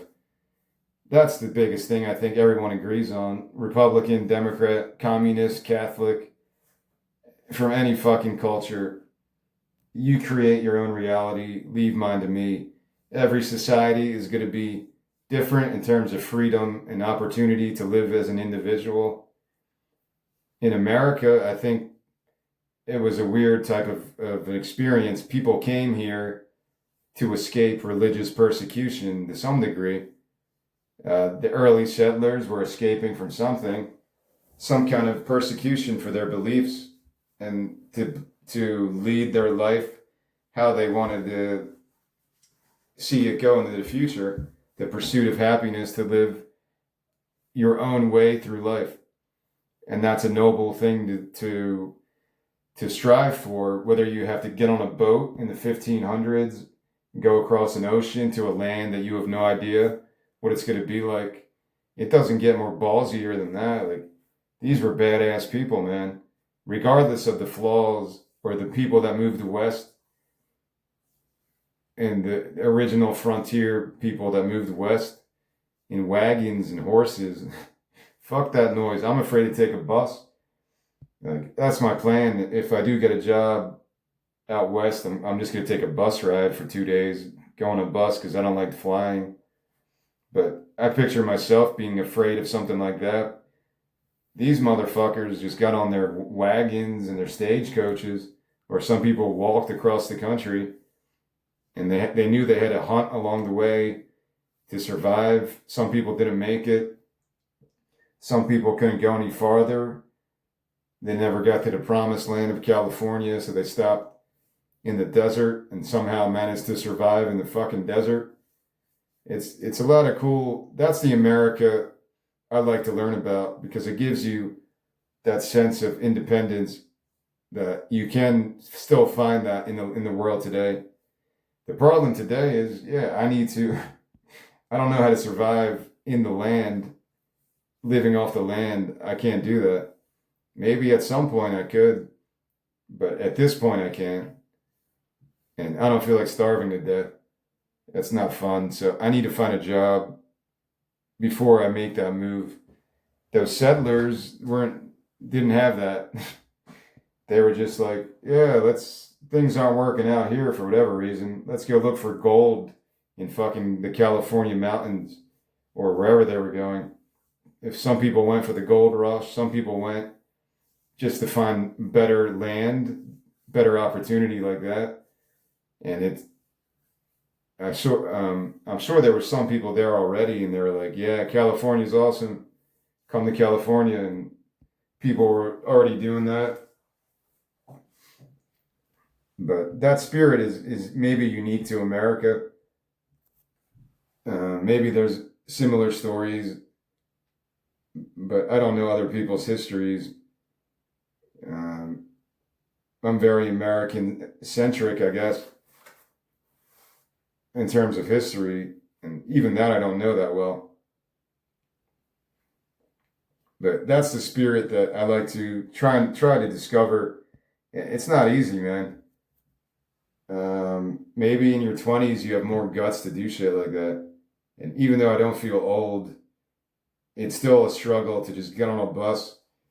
Well, first, I need to get a job, but it'd still be a struggle to get started doing that process. Get on a bus, go 3,000 miles by myself to a land that I don't really know, but hopefully it's cool.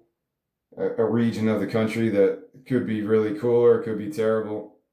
Who the fuck knows? But at this point, I'm just looking at absolutes, and I don't know what to find out there, but I do know what New Jersey has. The East Coast in general, New Jersey is not going to give me any opportunity to do shit. So it's kind of inevitable. I just have to go and see how my life goes. I did say that, right? I wish I had some gypsy blood in me so I could learn how to live like that. Another idea, I'll end here because I'm just talking random shit now. Nothing related to this story. Songs from the Rhine. I had another idea for a television series called Busk or Busker. I think I just called it Busk. I was going to interview Alinda Segarra from Hooray for the Riff Raff. I was going to interview her and form this series from her experiences. She left home when she was like 13 or something in New York. And whatever her voyage was to New Orleans, like she just took trains everywhere. Like those old stories you see of hobos and trains and shit, train hopping. I don't know. I don't know her story that well, but it makes for a good series. You make it like a 6 episode series of a young woman who leaves home for whatever reason she left. She was just tired of living there. I don't know what her story is really, but a lot of people end up in that situation. They leave home really young and full of idealism and all these wild aspirations. And I think that would be a cool idea for a television series. So that's what I viewed it as. I think I have a general framework, but it's based on my imaginings of what her life would have been like. Her adventures, Alinda Segarra from Hooray for the Riff Raff. Because I believe she went to New Orleans and she kind of started there with her music as a busker. There's also the Alice Phoebe Lou, who's an amazing singer as well. And there's a video of her busking in like Berlin, I think. I think she's from South Africa. But she's got one of those voices that are just crazy memorable. So some people do start as buskers like that. I don't see that in my future. I'm trying to live a different life because I don't think I could do that shit. I'm not a performer like that. If I did it every day, I could maybe survive. And maybe that's something I could do later in life. But I think there's plenty of buskers, so it's not something I'm trying to do. They get fucking territorial, man. Don't take my corner. I think there's a story about that in New Orleans. Like, there's certain places where the tourists are that all the musicians try to go to. But there's politics with that as well. But I bring that up just because, I don't know, that's a very American story. Do things happen in other European countries like that? Yeah, I'm sure. People leave home and they're street musicians or stuff like that. I wish I had some of that in me, but I'm just too anxious of a person. I need to know where I'm eating and sleeping every night. I don't know how to survive any other way like that. Yeah, as a teenager, maybe that could have worked for me. But as a 44-year-old, I'm not trying to live on the street and not beg people for money because you are working. But that's not really what I'm trying to do with my plan. It's something I could do on the side though. If it became a thing and I got confident enough to do it, maybe I would try it. But to me, those people are crazy talented. I don't see myself as a performer at all. I just want to record and perform the best I can in my home studio. I feel like I could get away with that at least. But everything else is kind of more complicated once you have an audience around you. Maybe that's what the fear is, that I'm already lacking confidence, and playing in front of people will probably drive that even down lower because I don't have the practice to even be a busker. Not to say buskers aren't amazing, talented people. I want to say Glenn Hansard has a story like that too. Speaking of Irish songwriters, Glenn Hanser, was he like a busker or does he do that? I want to say that's kind of involved with his story. Glenn Hansard, who's really amazing songwriter and guitarist, is a celebrated busker who dropped out of school at 13 to play on the streets of Dublin. He rose from busking to major international success. Yeah, so he's had a pretty crazy story. He's somebody I could probably interview too. I feel like buskers would have the best stories. They're living on the street playing music with other musicians. There's going to be drugs, there's going to be sex, there's going to be violence, people trying to scam them and steal their money. They don't know where they're going to get their food night to night at times. There's got to be so much potential for a movie based on busking and to get the inner workings of people who spent years as a busker. So he would be another person I would have to probably interview and get cool stories from his experiences. Alinda Segarra was the reason I thought of that idea, though. She was the reason I put together a short 5, 6 episode outline of what it would look like. A young woman traveling from New York to New Orleans by train and hitchhiking and doing other shit. It's like an on the road experience. The life of a busker. There's a lot of potential for that. Even as a documentary, I can't believe nobody's done that yet.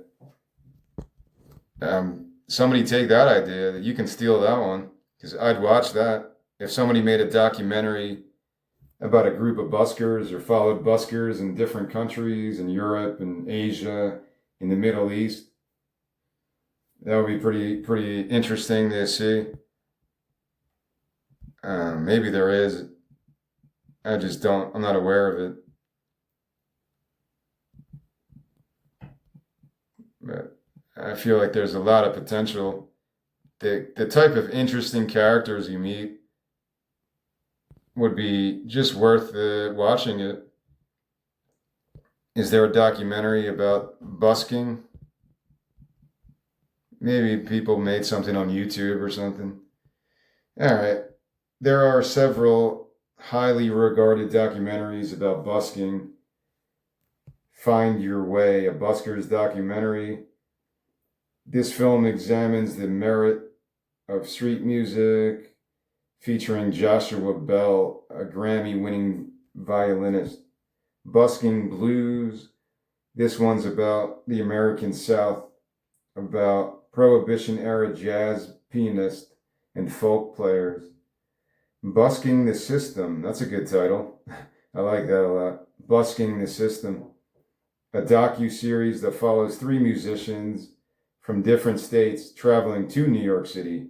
So these people are going to New York City, as opposed to the story I was trying to write, where people were leaving New York City to find a different place.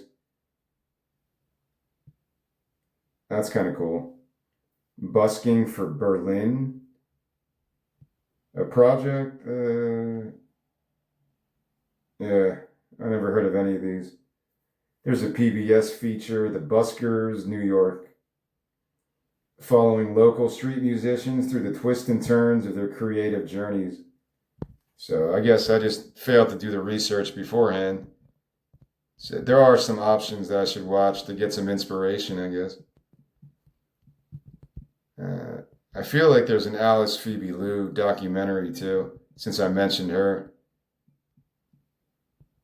There's an Alice Phoebe Lou documentary, and I feel like maybe I watched it a while ago, kind of about her busking experience.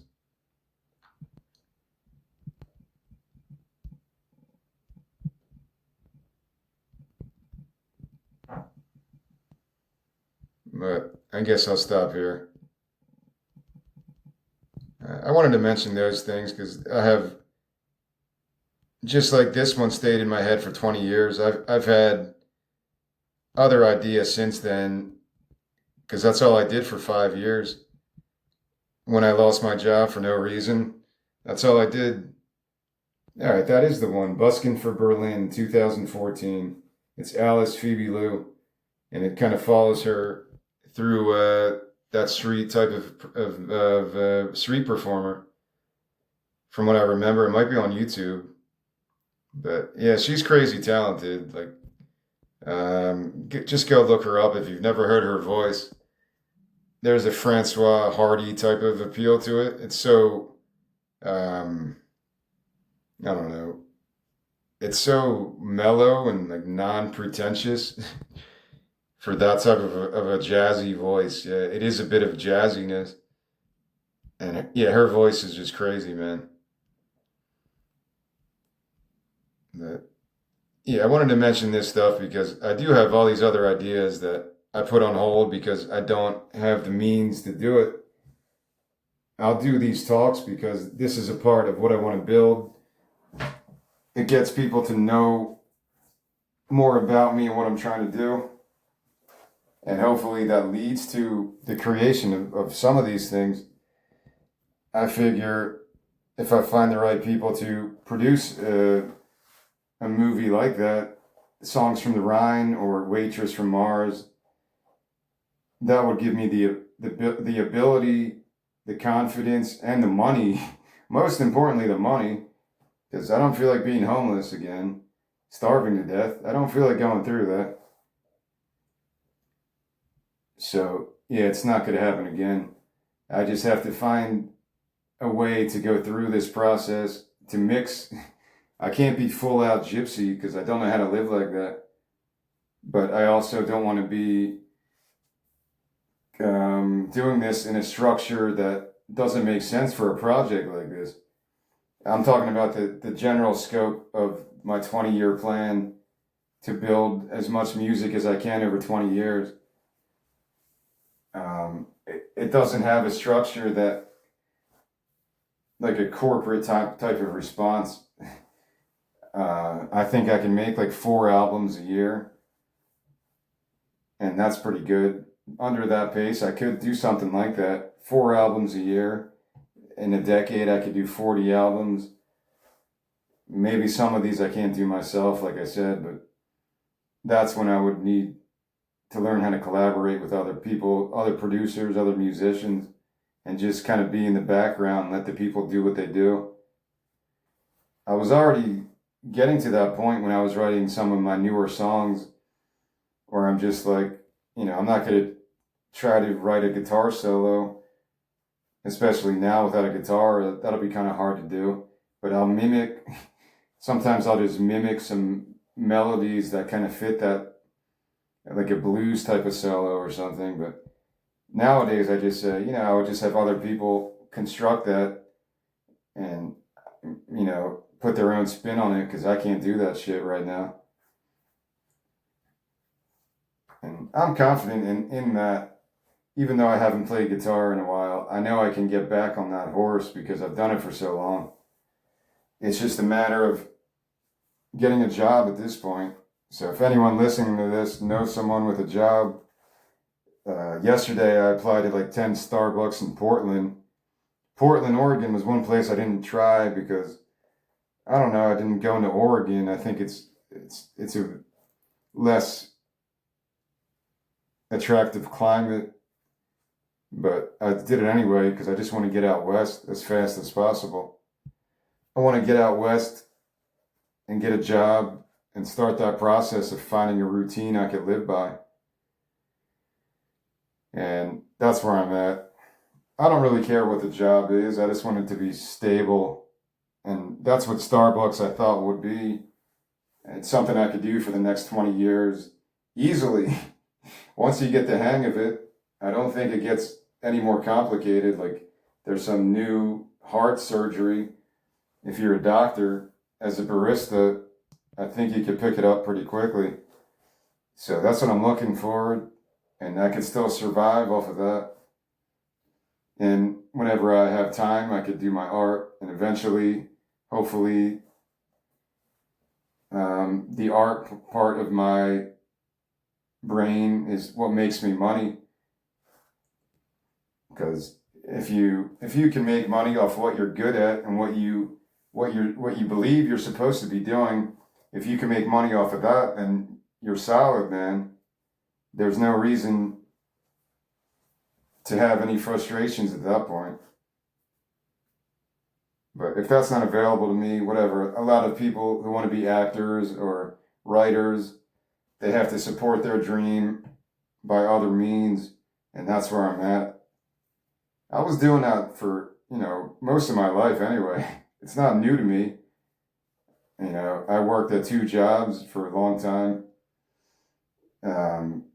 I wasn't smart to save my money as much as I should have, but I did save a good amount to survive for 5 years when I lost my job in 2021.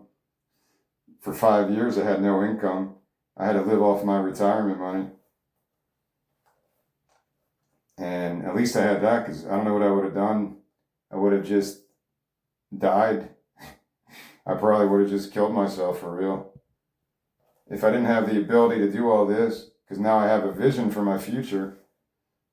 Back then I didn't have this. I really didn't. I was beginning the stages of doing this shit in 2020 when I was going through weird shit. I was going through the stages of building this, the beginning where I didn't know what I was really doing. Substack didn't come into my life till 2022 or 2023. Sharing all my albums, making the art, doing all that shit. Hours and hours of learning how to do certain things. But I'm not going to complain. I was able to survive not making money for 5 years, almost 5 years, living as simply as I could. My only expenses were just rent and food, and sometimes I would splurge on vinyl records and shit. It was just too addicting at that point. But in my mind, I was like, something's going to give eventually, and I'll be able to make an honest living through my art. Maybe not at a Taylor Swift level or Blink-182 level to make millions of dollars, but if I can make 50 grand a year or anything close to that, making art, then I'm happy. Why wouldn't I be happy? That's what I was making at my other job, doing warehouse stuff, making 50 grand a year, and I was pretty happy with that. So that's why I looked at it. I need enough to survive as an artist to keep doing this shit. But I don't know what else to do besides that. I'm going to get a job, move out west, and just add to the positive vibes like I can, as much as I can. Will this be the one that leads to some kind of financial success? I don't know. It'd be kind of cool though, since this is the first album I ever did 20 years ago. If this is the reason I'm able to survive as an artist, somebody likes this story, they think it fits the horror genre, it meets that demographic, it meets the younger demographic a little bit, even though it gets kind of dark. It's a question of, would you allow your children to watch a Game of Thrones? Because there's going to be dark shit in this story. Sexual stuff, violent stuff, all that good stuff that you need in a story like this. Would people read Shakespeare if it didn't have sex and violence and suicide, witches, all that crazy satanic stuff? Really, it is like satanic stuff. Demons and witches. Shakespeare was like a horror writer. A lot of those stories were like horrific stories. But that's what I'm going for. The demographic can be whatever it is. I don't really want to concern myself with terms like that. If I was pitching this and somebody said, would you allow your children to watch this movie? I would say yes. Because if my kids were 10, I would probably let them watch some Game of Thrones. Maybe they're too young, I don't know. There's some nasty stuff in Game of Thrones. There's like raping, tons of bloodshed, and some, witchcraft stuff. I don't know. Everyone's different. Some parents will let their kids listen to Black Sabbath when they're like 5 years old. So I don't see a problem with that personally. Because the kids don't know, they just listen to the music. My brain is kind of like the same way. If I heard Suicide Solution by Ozzy Osbourne as a kid, I'd just be, wow, this song rocks. I'm not going to pay attention to the lyrics that much, or the symbolism, or what he's trying to convey. Or just like I said, the Decemberist. I listened to the Decemberist, and I don't know what the hell he's talking about, but it doesn't matter because the music's good. So I guess that's the point of this last hour of rambling, is that I don't care about the words that much. I don't care. Words are almost meaningless to me. I don't remember the last song I heard where I was like, oh, these lyrics are amazing. Maybe The Decline by NoFX. Maybe that's the last time I was like, holy shit, this is like the best punk song ever written. The lyrics, the images, the metaphors, and the music is even better than the words. Maybe that's the last time. But it's kind of, I don't realize how good the words are until later in life. Like I just read Nirvana lyrics, and I'm like, holy shit, these are really good. Something in the Way. Even Sturgill Simpson covered that one song, Sell Your Kids for Food. What's that, In Bloom? So I don't really appreciate the lyrics in the moment until, very rarely, until later on in life, I guess. Maybe there's a few exceptions. Jackson Browne, The Pretender, that one hit me when I heard those lyrics. I forget how it goes. Something about the legal tender. I did a lot about that song. I covered it in one of my Substack posts. And I wrote kind of a poem about it last January. Caught between the longing for love, and the battle for the legal tender. There's a lot of good lines in that song. Really beautifully written song, The Pretender by Jackson Browne. So sometimes, very rarely lyrics will hit me like, oh, these lyrics are fucking amazing. Very rarely. Maybe the last Phoebe Bridgers one, that was pretty cool. Some of the lyrics were interesting and different than usual folky indie stuff. But then other people would mention some underground artist, because that's usually where the best poetry is, right? The real underground artistic movements, that's where the most interesting type of reflections come from. If the music sucks, then there's no point to listen to the words.